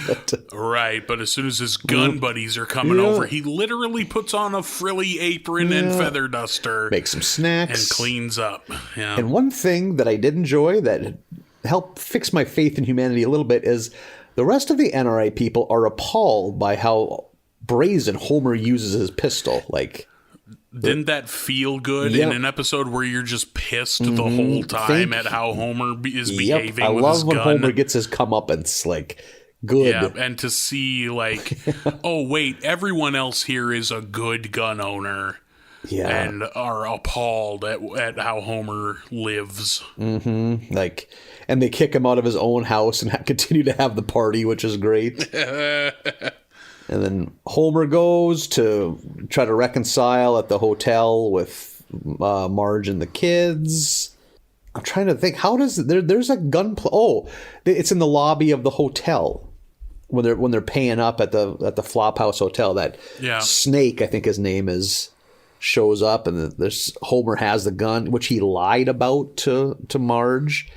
For the second time now, because he said he got rid of it before that, but just put it in the crisper drawer. Yep. Yeah, and that's when Bart... That was the last straw. Bart got his hands on it. That's when Marge said, we're out of here. And they are saved in the last second by the NRA folks. They show up because they're listening to the scanner, I think. Yeah. So they save the day, and now Marge takes the gun, and she's going to throw it, but she sees her reflection in the garbage can, and she likes how she looks holding the gun, but... So that gun is fucking haunted, apparently. But I guess if you don't grow up around guns, they have a mystique, you know? I think it's a good commentary on, like, the firearms mystique amongst, I guess, particularly Americans. And, like, Homer talks about, like, I'll just lie to you again if you don't take this thing away from me. Like, I remember seeing an interview somewhere... This was maybe a year or two ago from someone in North Dakota talking about open carry laws and how, you know, he was a gun owner and he got his open carry license and just fucking, you know, went for threw the gun on the hip and was walking around with it in his day-to-day life, and how he eventually grew to hate how it made him feel because he was like, he became an asshole. Like, he was more cocksure of himself and was a dick about it because he knew he had this fucking gun and, like, had this fucking attitude of, like, yeah, they see it, they see I have it, I can do whatever I want, and eventually, like, came to realize, like, oh, I can't do this. I can't carry this fucking thing around because it's, you know, A, it's making me an asshole, B, I'm constantly, like, scanning every room in case I get to be the good guy with the gun that you always read about. And, like, and so he eventually fucking let his open carry license expire or lapse or whatever and just stopped. Which, yeah. Ugh. Why? I mean, I wouldn't be, but I wasn't shocked reading that to be like, yeah, I bet it makes you feel a little bit different. Yeah. I'm sure it's, you know, everyone's different, I guess. Some people just don't even think twice about it, you know? Like, if you're a cop, you are strapped your entire adult life, you know? It just becomes, it's like having your keys and wallet. Yeah, it's just one more thing you grab on your way out the door. Yeah. And I got a note here, Marlin. Oh, boy. It says, Marlin, this is it. I think the golden age of The Simpsons is past us. Oh, really? These last this was your line. Few episodes, there's been so many jokes that just fall flat. It feels like, man, I hope I'm not wrong, or I hope I'm wrong. I hope this is just a kind of a lull, but man, it feels different than the duds in the previous. Like, those were good jokes that just didn't land. Some of these jokes are just half baked and like, oh boy. I hope not. Like, this batch was the first batch in a while where I never had one good, like, out loud, like, aha, you know? And, like, I'm not saying that last week and in previous weeks I was just howling in my chair like a crazy person, but I feel like there was always at least one good blindside joke of, like, okay, you know. And it's... But I enjoyed these and didn't laugh at all. You know what I mean? Like, but I thought they were all good. I was legitimately fairly perturbed during most of that gun scene, that gun episode, because Homer's such a fucking asshole about it. Sometimes they make him too much of an asshole, and it's just like, oh, this is tough to. It's going to be tough for him to win me back. Yeah, and then that episode ends so weirdly, like Homer saves the day, so the message is that guns are good, but then he also, like, just straight up lied to Marge again. Yeah. And turns out guns are bad because they make you lie, I guess. And then Marge goes to throw the gun away, which should have been the end of the episode, but then decides to keep it because guns are cool. That episode, from a what are you trying to say perspective, that episode was all over the fucking road. Very much so. And I feel like they usually have a pretty decent idea of what they're trying to say in most episodes. Yeah. But again, that one was... The craftsmanship of the writing of these episodes is starting to, like, oh boy. I don't know. I mean, hopefully I'm wrong. Hopefully we have a second wind coming here. Yeah, maybe you just caught a sour batch. Yeah. Episode number 7 is Bart Star. We start off at a health fair, which I didn't know was a thing. Probably isn't, but it seems to just be like a trade show convention, except, like, come get your cholesterol tested. Yep. I don't like the current state of, like, medical care in America. I'm like, this isn't a thing, right? Where you can just go get shit checked out. Yeah, no shit. What line of HMOs and, you know, insurance, you know, offensive linemen you have to get past to get into this show would be incredible. Like, yeah, how do you? I don't know a lot of people who can afford to go to the doctor, much less go to a whole fucking conference hall of just this get shit. their shit checked out just for laughs. Yeah. Oh, I don't even know what my blood type is. I'm 35. I should know that. I have no clue. I have no idea. Yeah. there's all these different booths. Get your cholesterol checked. You do first aid seminar that Marge is hosting. There's McBain or whatever that actor's name is. I forget. Rainier Wolfcastle, is that it? There we go. Rainier. God, that's a good fucking name. He's hosting like a booth where you can see how many sit-ups you can do and touch your toes and this and that. And Bart fucking blows out the seat of his pants trying to touch his toes. And I was a fatty pants as a little kid. I could always touch my toes. Yeah, but you're weirdly flexible. You're an anomaly amongst the fat. While watching this episode, I paused it, got up, and said, "Can I still touch my toes? I can touch the shit out of my toes, Marlin. Even with a gut that is really getting in the way." How do you... I can't... Yeah, you're a fucking freak. Yeah. I don't know. Ladies, what up? Like, I don't disappoint get how you from so many different angles. I don't know how you're built the way you are, but can touch your toes. I don't. As you've mentioned before, though, it wasn't that long ago you were able to put your feet behind your head, and I don't get that either. Yeah. Those were the days. Yeah. Just a medical abomination. So I think the doctors told my mom. Your son is proof there is no God, and if there is, he hates us. We're going to call him Nathan. I'm the regular flavor of fat guy. I just look like someone put a beanbag chair on top of a bar stool, and I can't touch my toes at all. My range of motion is shit. Can't touch your knees.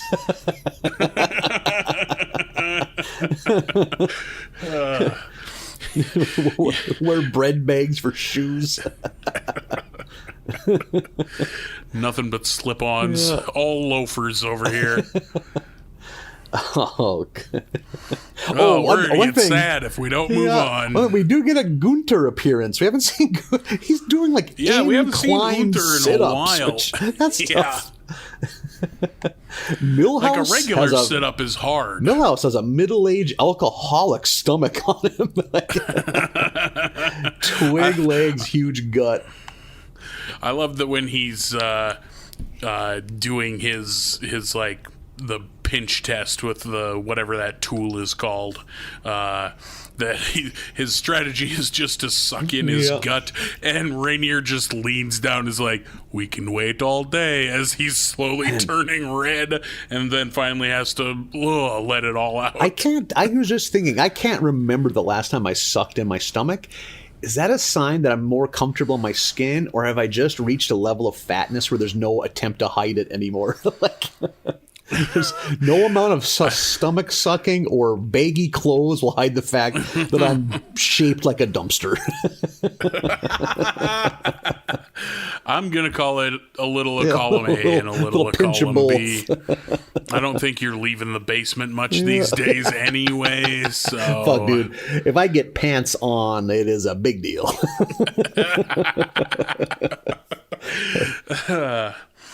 Yeah, it's funny because you say that, but I had to put pants on yesterday for the first time in several days, and that did flash across my mind like, ooh, what a day. Yeah. We're reaching for jeans today, huh? Feeling a little fancy. Someone's liking how they look. These have been folded so long that they got permanent fold lines in them, like a shitty poster. Yeah.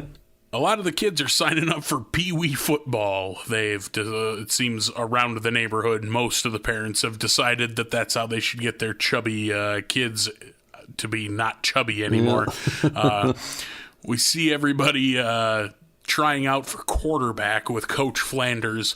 Nelson Muntz is the quarterback. Obviously. Because he's fucking 40 pounds bigger than any other kid. He's either 2 years older than every kid or has like a glandular issue, because that used to happen in that age of sports. There'd be that one kid that's a head taller than everybody else.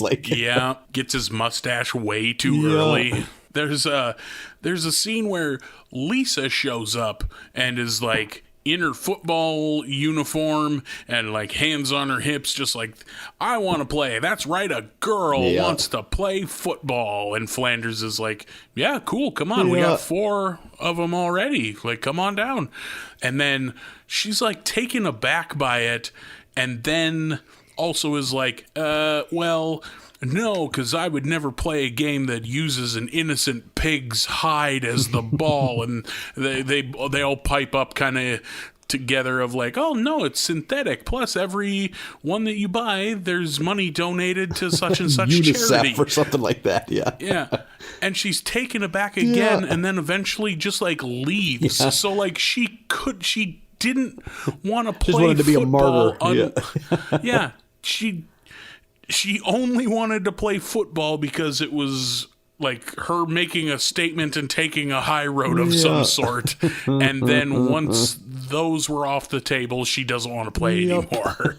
Which I thought was a very good joke, like on Lisa. Like, what a great fucking... That joke stuck it to Lisa better than any we've seen so far. Holding Lisa up to a mirror, Yeah, like, oh, you don't actually want to do this. You just want to, like, either prove something or ruin something for someone. They made a similar joke, like, it was some science fair project, maybe in a Treehouse of Horror, where she was like, the science is in on smoking and red meat, but I can still ruin soda for people. Yep. It was the one where she creates the little city in the cup, the little civilization. I think that was a treehouse. Yeah, so they kind of nod to the fact that she does just kind of want to ruin people's good time sometimes. She's she's a killjoy. Yeah. The Wildcats, which every Pee Wee football team apparently is named. Our high school football team when I was there was the Wildcats. It's now changed since they closed the school. Oh, but R.I.P. Yeah, pour one out. For the Wildcats. Your school ever have like a moment of greatness, win a state tournament or anything like that? Any sport?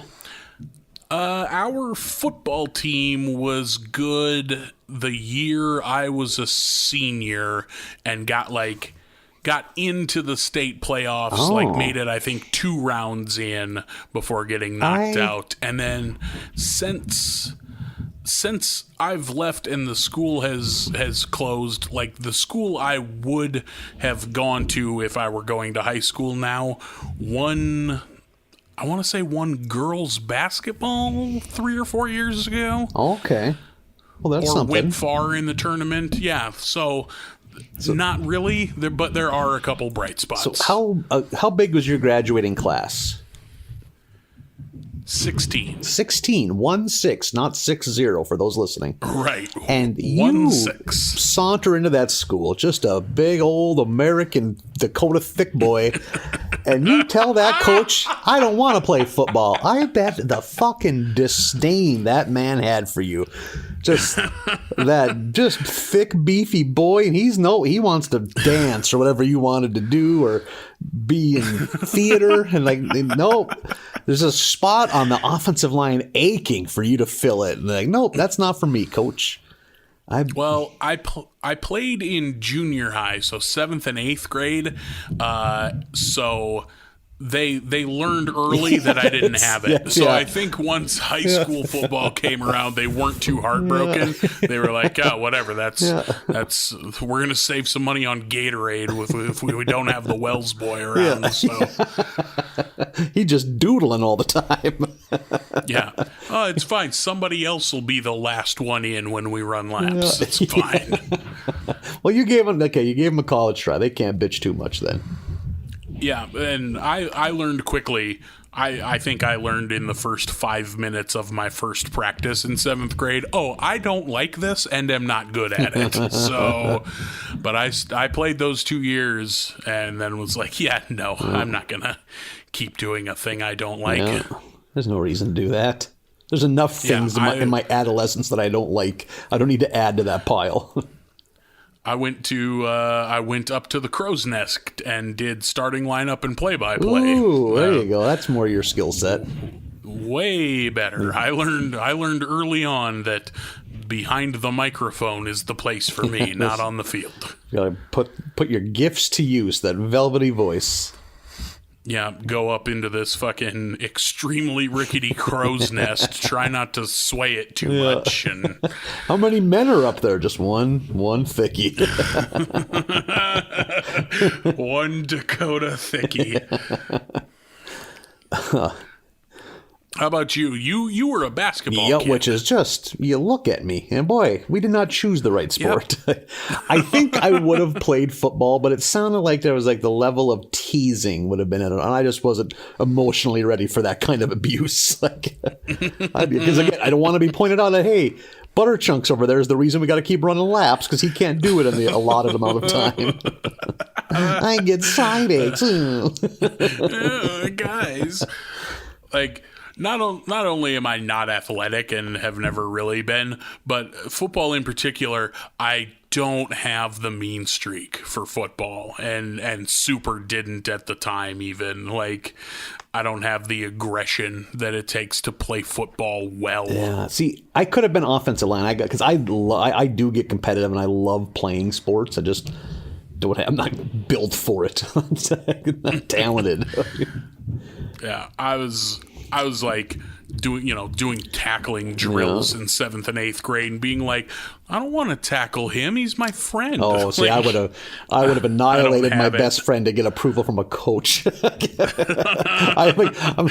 I was fit, they would have somehow found a way to get me into the Marines.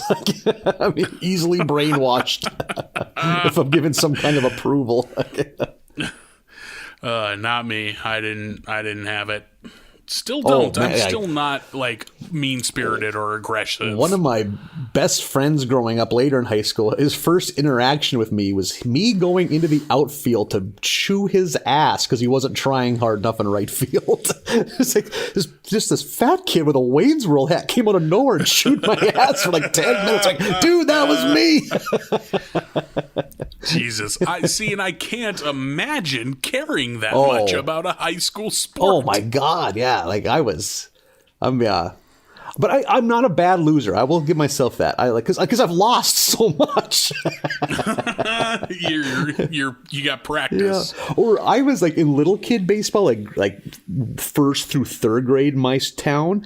A dad pitched because the kids are too little to throw strikes, so a dad would pitch. Sure. And every once in a while, for the shitty kids, they'd give him like 4 or 5 strikes, and my mom will talk. I'd be on first base, just beside myself, like just losing. Like, this is unacceptable. There's 3 strikes in baseball. If you're not good, you strike out and you go sit the fuck down. That is one thing. Even when I got older and I sucked at sports, I never wanted any pity. No, cut me from the team if I suck. Them's the rules. Like sometimes the coach would apologize for not playing us. Like, no, we won the game. That's what matters. I don't matter. Which, looking back, that should have been investigated by a therapist. I am nothing. What's that, son? Oh, nothing.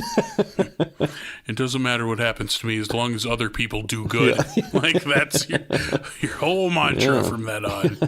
Now, at 13, I discovered David Bowie and never looked back. I was like, I am getting off of this ranch and this football team. You went through your young, not like the rest of your you. young, thick Duke stage.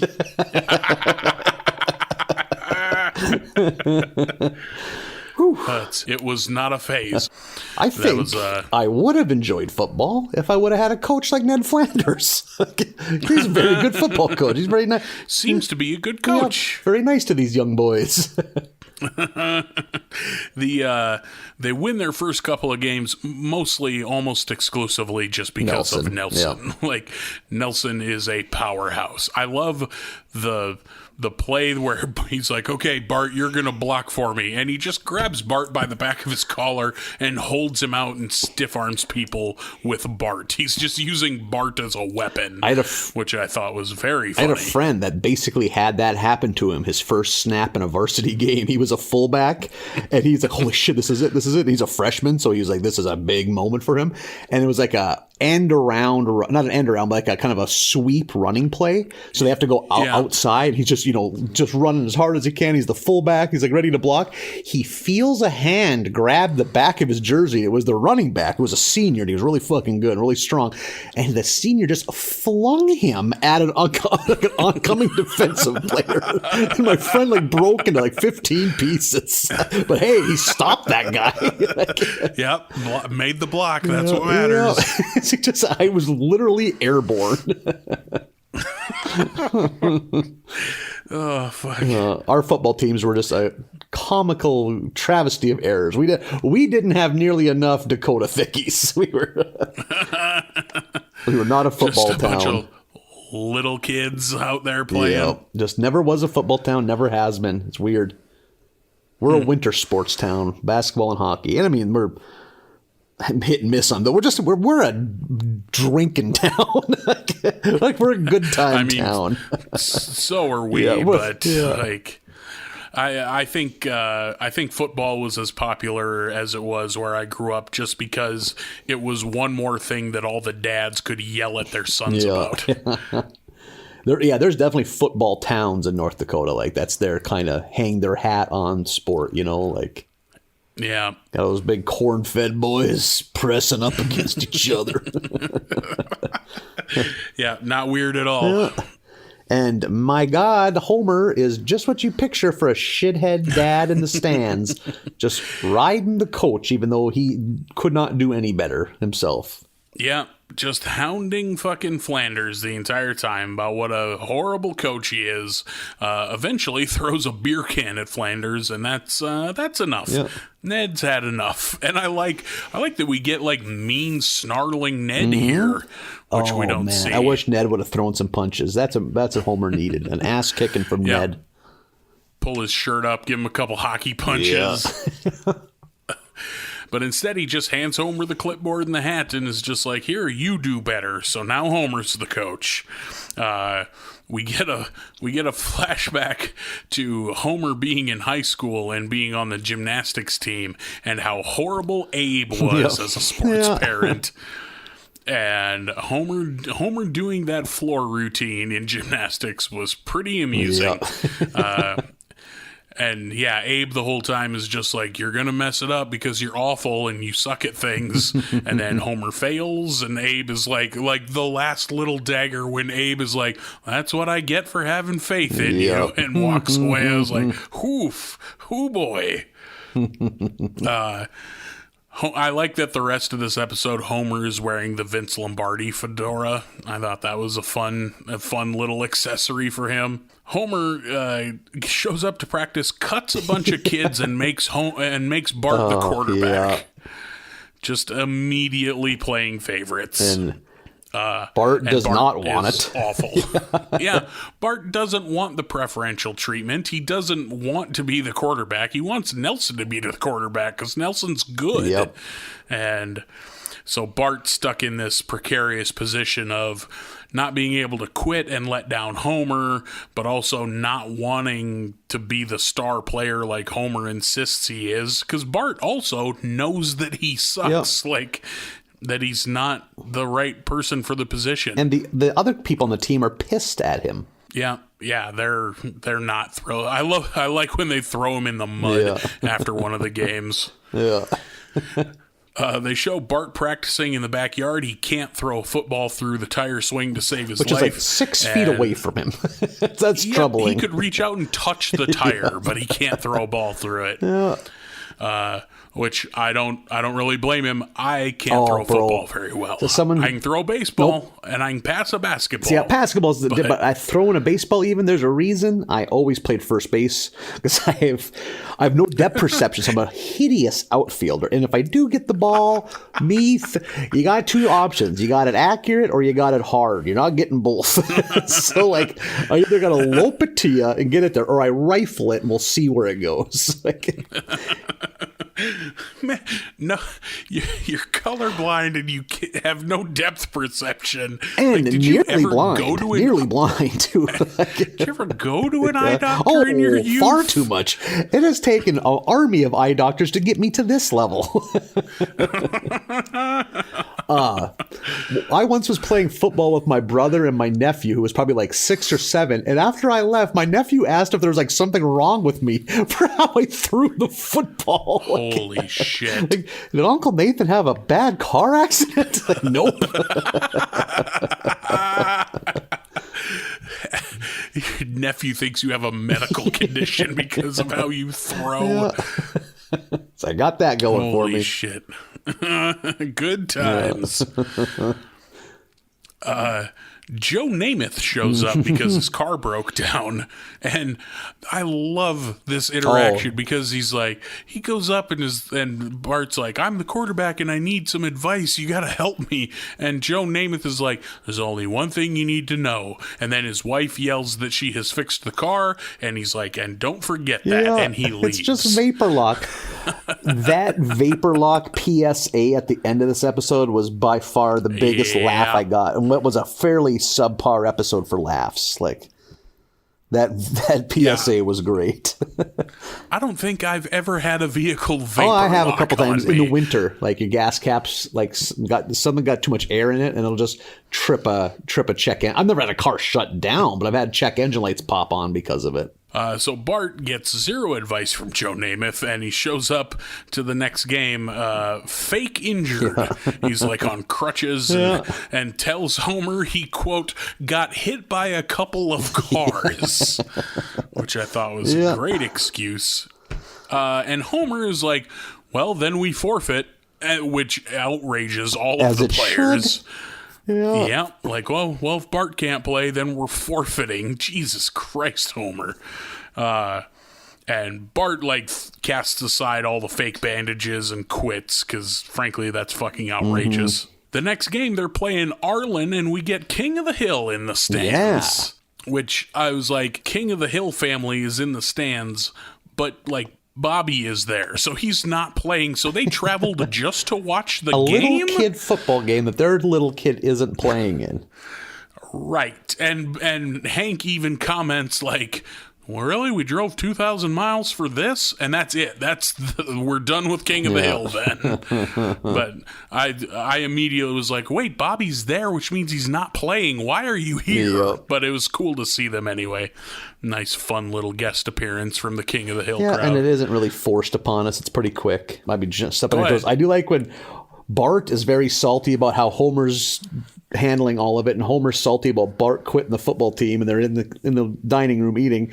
And when Homer calls Mr. Burns to quit his job to like just show like, oh, if Bart can quit everything, I'll quit everything. And what do we get when Mr. Burns answers the phone? Ahoy, ahoy, ahoy, which I enjoy so much.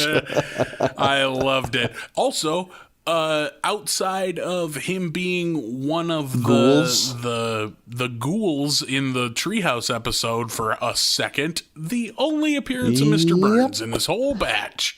Maybe that's why this batch wasn't very good, because we need more Mr. Burns. Burnsless is how I would describe it. Yeah. Bart is in the convenience store playing Catfight, which is a fighting game where two, like, I assume teens or young women fight in a mall. And, like, all of the special moves say, like, skank, skank, as she's kicking her in the knees. Like, hair pulls. I was like, okay, that looks like a fun game. Homer comes in and talks to Bart, and they kind of settle and make amends. Talks Bart into coming back to the team. So they're having their last game against Capital City. Wiggum shows up to arrest Nelson. He has an arrest warrant for a child. And Bart, ever the team first. Bart's like takes that Bart's case. Like, yeah, I can replace Nelson, making you think that he's going to be the quarterback, but nope, he takes Nelson's place in the police car. And what's it end up being, like arson? Yeah.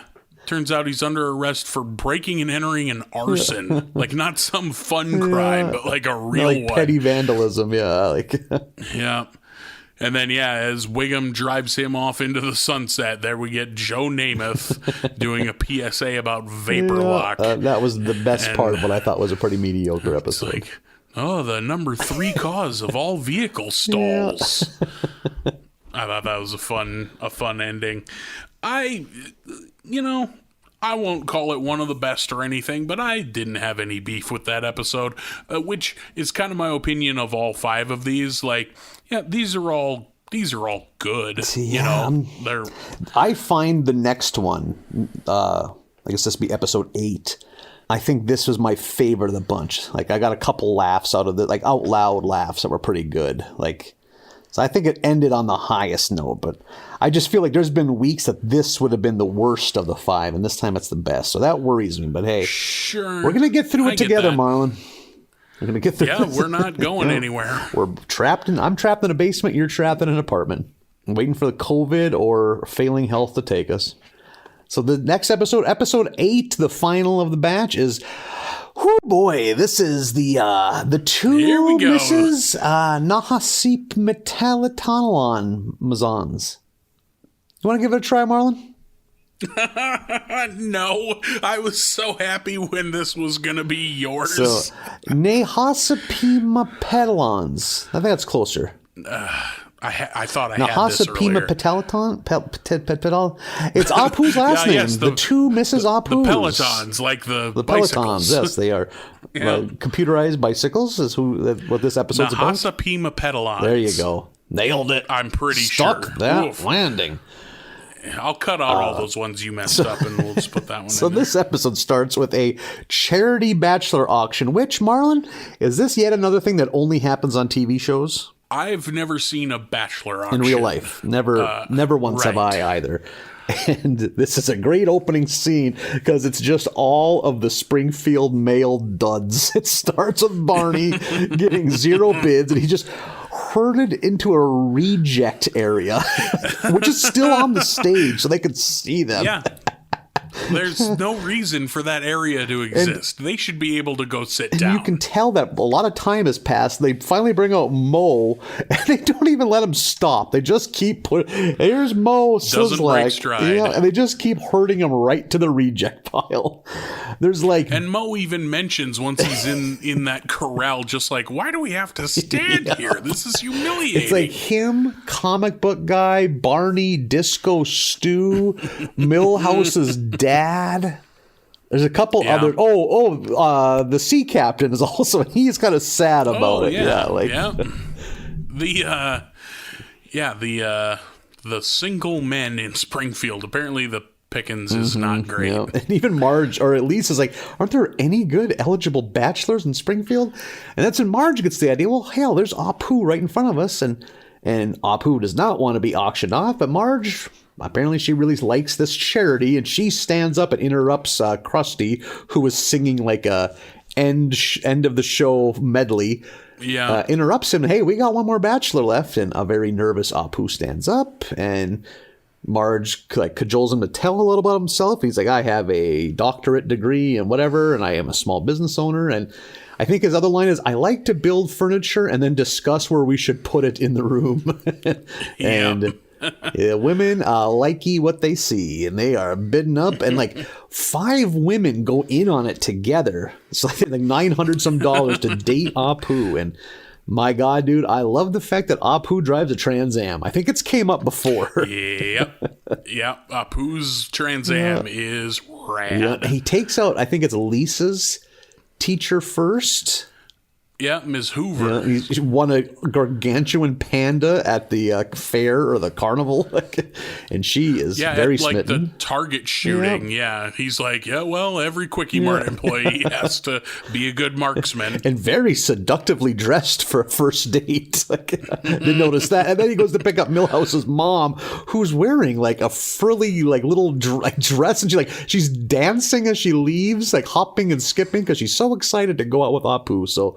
Apu is a man about town, and he is really loving being a swinging single in late 90s Springfield. Yeah, really living up the bachelor life. I'm trying to think who else went in. Oh, another person that went in on the date, I don't think we see her, is that random neighbor from very early on, the single mom whose daughter Bart was smitten with. Yeah, I forget her name, but the bandana wearing divorced neighbor. And she was one of the other people that went in on the date too. Boy, we sure haven't done anything with her since that one episode. I think there's one other appearance that she does have some speaking lines, but I think she's just part of a group in that one too. Which is too bad. I remember liking her. So he is just loving life. All these women are just gaga over him, and he's drinking it in. But that all comes to a screeching halt when his mother lets him know via letter with a lotus flower in it that his arranged marriage is due to be set up here. Yeah, it's time. And I think it was arranged when he was 8 years old. That's troublesome. Woof, hey, I can't imagine. Who are we to tell other cultures? But maybe don't marry off 8-year-olds. I don't know. Just spitballing here. I say live your life. I'm not going to interfere with other cultures or how you do things. But it would be strange for me. I just don't like when they treat women like cattle. Like when there's like bartering. Like I think an electric fan is involved in the dowry. Like when we're coming to the agreement on it. And so they don't know what to do. And he, through Homer's help, which I don't know why Apu even considers Homer a good source of anything, decides to lie to his mother and tell him he's already married, which he thinks works until she calls his bluff and appears in Springfield. Yep, just shows up. And she's walking to the Quickie Mart. She eats shit on the side of the road. So this gives him a little bit of time to come up with something. Yeah, he watched his own mother fall down and was like, okay, good. Now have a minute for us to figure out what to do. So while that's happening, Homer convinces him, hey, just say Marge is your wife. And failing to come up with anything else, that's what happened. So this is probably my favorite setup. Like the fact that Homer then goes home and forgets to tell Marge that you have to pretend that Apu's your husband. Yeah, because when Apu and Apu's mother show up, Homer sees them drive up outside and panics. Yeah. Like, oh shit, listen, Marge, here's the deal. He was just watching TV. He had all the time in the world to fill Marge in, but just forgot. And she plays along for some insane reason because she's Marge and she wants to help Apu, I guess. How they don't even attempt to explain Homer in this whole dynamic. Who's this man in the house? No, and he just leaves then. And we then get a lot of Apu's mom criticizing Marge, and I like how the kids are also pretty quick to catch on. They're also team players. Yeah, that's our dad, all right. They don't get briefed at all and get it sprung on them. You remember your dad, Apu? And they're just I'm assuming it's just because this is not the first time that this kind of thing has happened with Homer. I get it with Bart because he's got to think on his feet a lot because he's a troublemaker. Well, Lisa rarely has to lie on the spot. She's usually on the right side of history. Yeah. And so they have the sham marriage, and Apu sleeps in an itchy and scratchy sleeping bag. Is that what it is? Yep, just a sleeping bag on the floor. Yeah, and Homer doesn't know where to go because Moe's closing the bar for the week, which is baffling that place closes. I don't think it happens too often. He says, no, I can't open, Homer. I've been planning this vacation for months, or for years. I'm finally going to go see Easter Island. And Homer goes, the giant heads. and Moe, there's panic in his eyes for a second. And he just goes, the what? And that's it. That's the end of that scene. Going to a desolate, isolated island. Because without the heads, there's nothing. That's all that's on that island is the giant heads. Yeah, it has which means he chose that island based on something else. Yeah. Somehow has no idea the heads exist. Man. I thought that was a great joke. It's a real quick joke, but fuck was that funny. And some of my other favorite laughs in this episode is after this, Homer, kind of out of options, goes and visits Grandpa and is mistaken as someone that stays at the old folks' home, and he learns to love it. Like, because he's handed a man named Cornelius's pills, and right away he's going to hand them back. He's like, "Oh, wait a second, let's take a look at what we got here." And Abe leans over and goes, "The pink ones keep you from screaming." So, and then getting to eat Homer those. Loving the retirement home is so good. And so on brand, perfect for Homer. Like. Exactly. We get to eat at 4 p.m. This is great. There's later in the old folks home, he like races everybody to get to eat the food first, and they're eating kidney mush. Ooh, someone really likes kidney mush. Oh man, I am not a fan of kidneys, but I have never eaten kidneys. You're not missing anything. I wouldn't think so. But, I like liver, and that's a processing organ, too. Oh, then maybe you are missing something. Maybe you got to get some kidney in your maybe. life. We'll try some kidney mush. If I see kidney mush on the menu anywhere, I'll order it. Give you my thoughts. I think you might need to make your own kidney mush. I'm not sure you're going to find it in any I bar. bet they photocopy your driver's license if you go to your local grocery store and ask for fresh kidneys. Go to a butcher and get some kidneys. Just all the things you usually burn in that barrel, just give them to me.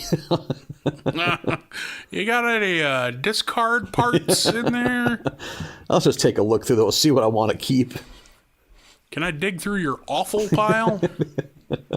Ooh, this is a lot of tripe, but hey, forget how many stomachs cows have. I ain't complaining. Let's get triped up.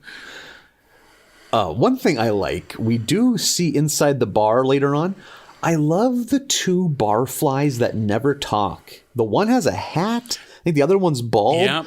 I wonder if we'll... Yeah, the ones that... We don't even know their names, I don't think. I wonder if we'll ever get their backstory.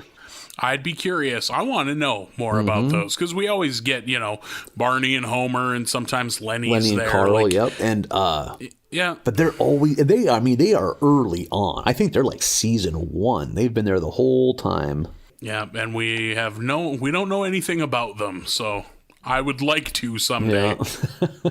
There's 31 seasons of this show. They had to have done a deep dive episode on those two. I love how Homer's run at the old folks' home ends with him just becoming the laziest. Like, he's upset that he's not on a respirator. He's basically bedridden out of pure loneliness. He makes that woman flip him.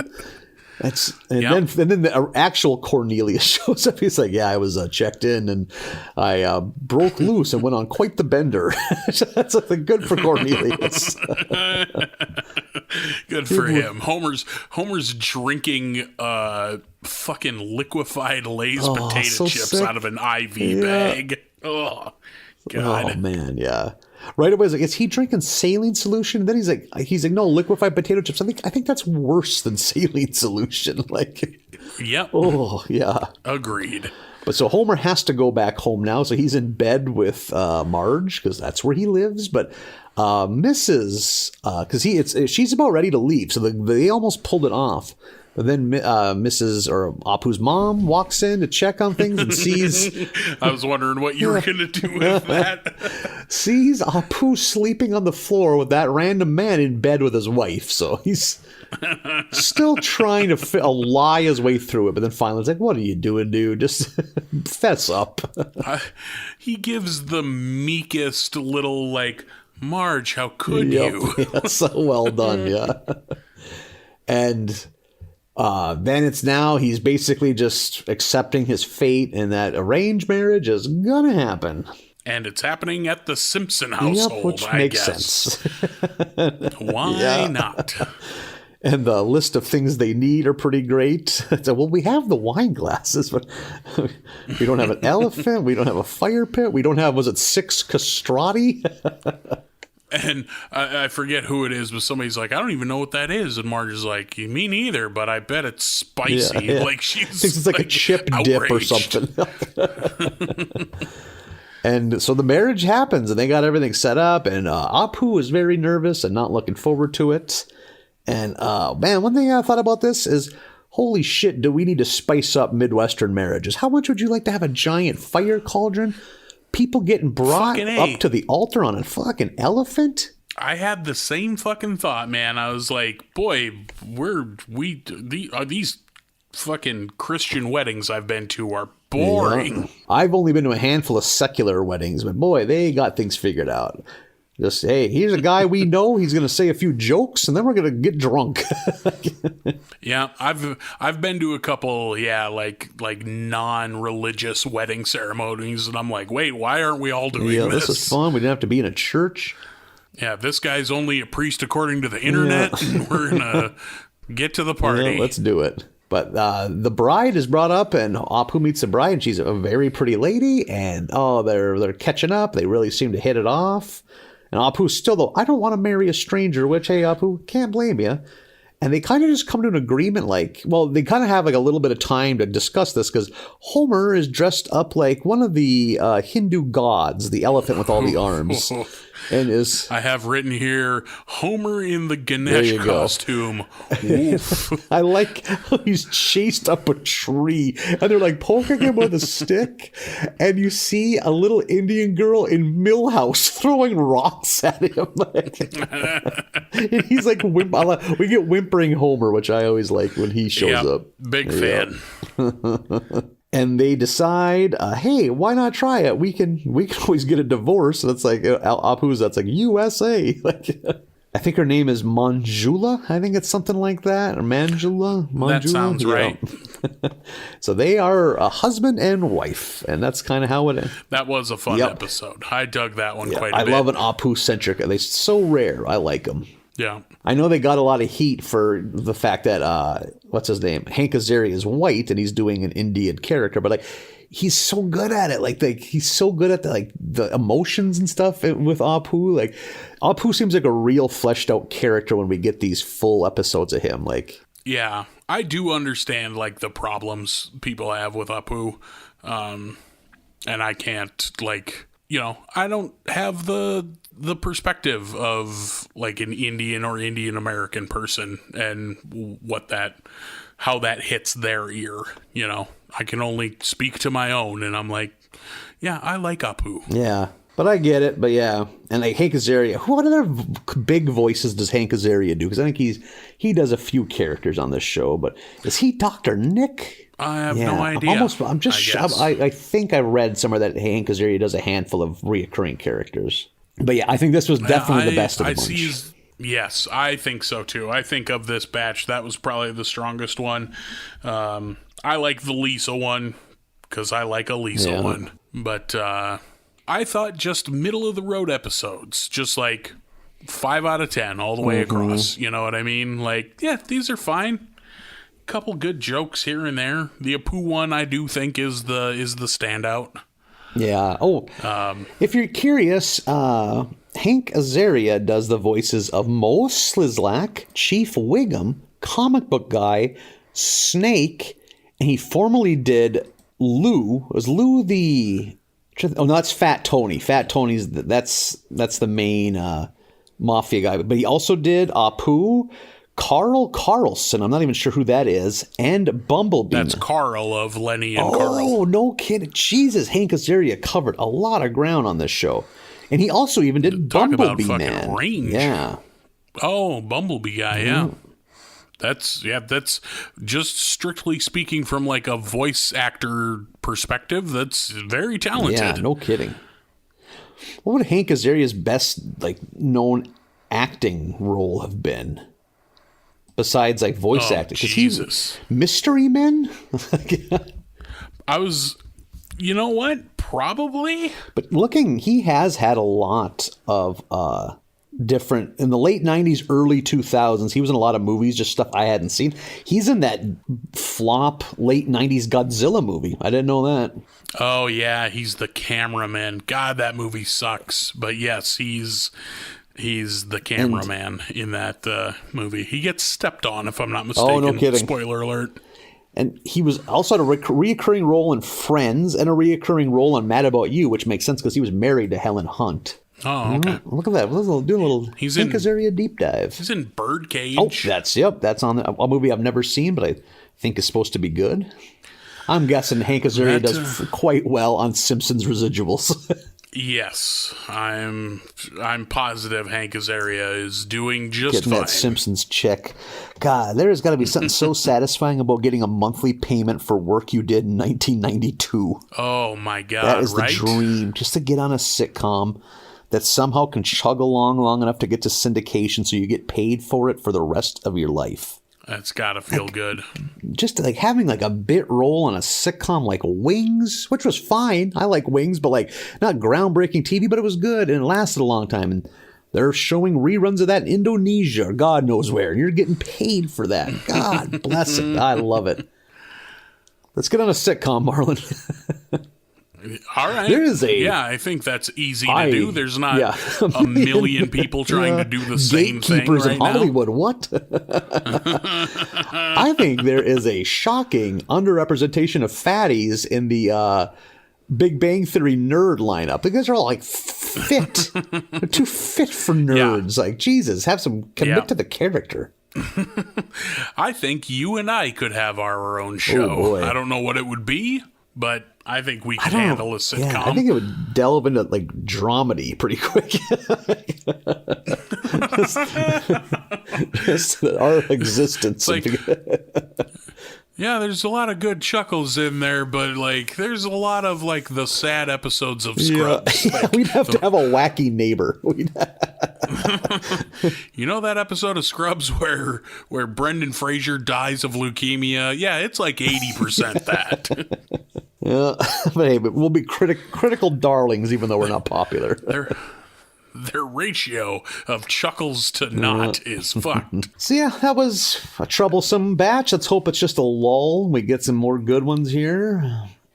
I wasn't as down on it as you were, but I do see what you mean. That like looking back, this was fine, but not a whole lot better than that. You know what it's not going to stop me from, Marlin? Is watching episodes 9 through 12. 9 through 13. Hell yeah, it's not going to stop me either. 9 to 13. We're going to do it. We're going to watch them. It's going to get worse, if not now, soon. So we have accepted that. We accepted it going in. Yeah, we knew that fucking months before this show started when we were first talking about it. Like a test pilot, you don't get to just enjoy the pre-flight parade and the interviews and the adulation. No, you accept the fact you're getting strapped to that fucking rocket, and it could blow up. It might not make it out of orbit. Yep. We are now descending. We have ascended for too long. Now it's a long, slow trip back to Earth. Man, I hope that like what people think is the bad stuff eventually turns back around, because if it's literally, 9 seasons of good and then 22 seasons of bad, it's going to be a real rough ride. I would say seasons 1 and 2 aren't that good. So, that's 6 seasons of good and 26 seasons of bad and counting. I bet they're fine. One of us has to be a ray of hope. I'm the sunshiny one of the two of us, some fucking how. But we're going to listen to them. We're going to watch them. We're going to be here for you. Yeah. Watch along with us. 9 through 13 of season 9 is the assigned watching this week. You can find us all over the internet. We have Facebook, Twitter, and Instagram, all at Barley Basket USA. You can email us, barleybasketUSA@gmail.com.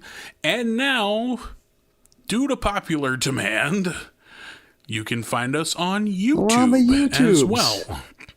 It was brought to my attention by Nathan that some people consume their podcasts on YouTube. I was one of them.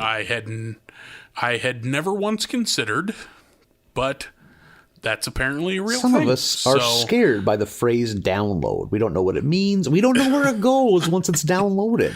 But Nathan is not afraid of YouTube, so hang on. All of these requests did come through you. Is it just you asking that I put it on YouTube? I could put one. I could bring one witness to the stand, perhaps two. The other one might be skittish, but one has been very vocal about it.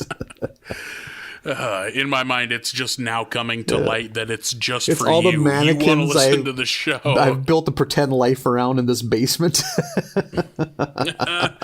It's like that one Key and Peele sketch of the guy ordering pizza, but he's just talking to his action figures. Oh, I miss that show. That show was very good. It had some bangers. Talking about former Comedy Central shows, I have been knocking out episodes of The Detroiters. Holy shit. I don't know that. I've never heard of that. It made 2 seasons about 4 or 5 years ago. It's Tim Robinson, who I've really dug that Netflix show of his. And it's, if you like I Think You Should Leave, or if you like the shit he did on SNL, it is very good. Holy shit. And it's, I don't want to give much away. It's a sitcom. It's a half hour of your life. 22 minutes though, commercials. And it's on CBS All Access, which I was going to drop because I got it just for the Super Bowl. But now I'm going to knock out all the episodes of that show before I do, because it's a good one. Attaboy. I have been rewatching Archer from the beginning. There's whole seasons of that show I haven't seen, and it's good. Yeah, I stopped watching, I think, at the end of season 5, so I'm like 3.5 seasons behind on that show, and I just started from the beginning, just because, why not? Boy, howdy, is that show fucking funny. God damn it, that show's funny. And I love this. I love C-Lab 2021, and that's, I think, pretty much the same creative team. So yeah, I adore Frisky Dingo. Never got its time in the sun. Yeah. Man, if you'd have fucking told me when I was watching C-Lab 2021 in the fucking early aughts that, hey, someday those guys are going to have one of the most successful animated shows on television, I'd have told you you're out of your fucking mind. Because, like, I love C-Lab. I went on to love Frisky Dingo, but I never expected them to hit like they've hit. Holy shit, is Archer super popular and very good. Yeah, it's... And this like, well, just like with C-Lab, the side characters, there's so many good laughs that they're cranking out. Yeah. The dialogue writing on that show is so fucking good. So good for those guys. It's Matt Thompson and Adam Reed, I think, are those fellas' names. Almost 20 years in the game. C-Lab debuted in like 2001 or 2002. And they were in the game before that, because they were Aqua Teen writers. They were also Space Ghost guys too, I think. So they go back to the late 90s, They've been doing it a while, and I'm enjoying that rewatch. So we'll probably fire up more of that once I get out of this room here. I'm gonna rock a hellacious piss within seconds of, because I'm a middle-aged man now, and that's a thing I do about every 90 minutes. Mm-hmm. Well, it's because of how hydrated you are, right? It's not a health thing. You're just super hydrated. I'm so drenched in fluid. My insides are sopping wet. Jesus Christ! Did I not like how that hit my ear? Bulging from the pressure. Oh. All right, Bladder Boy, you go do your thing, and everyone else watch 9 to 13 of season 9, and we'll do this again next week. Let's do it.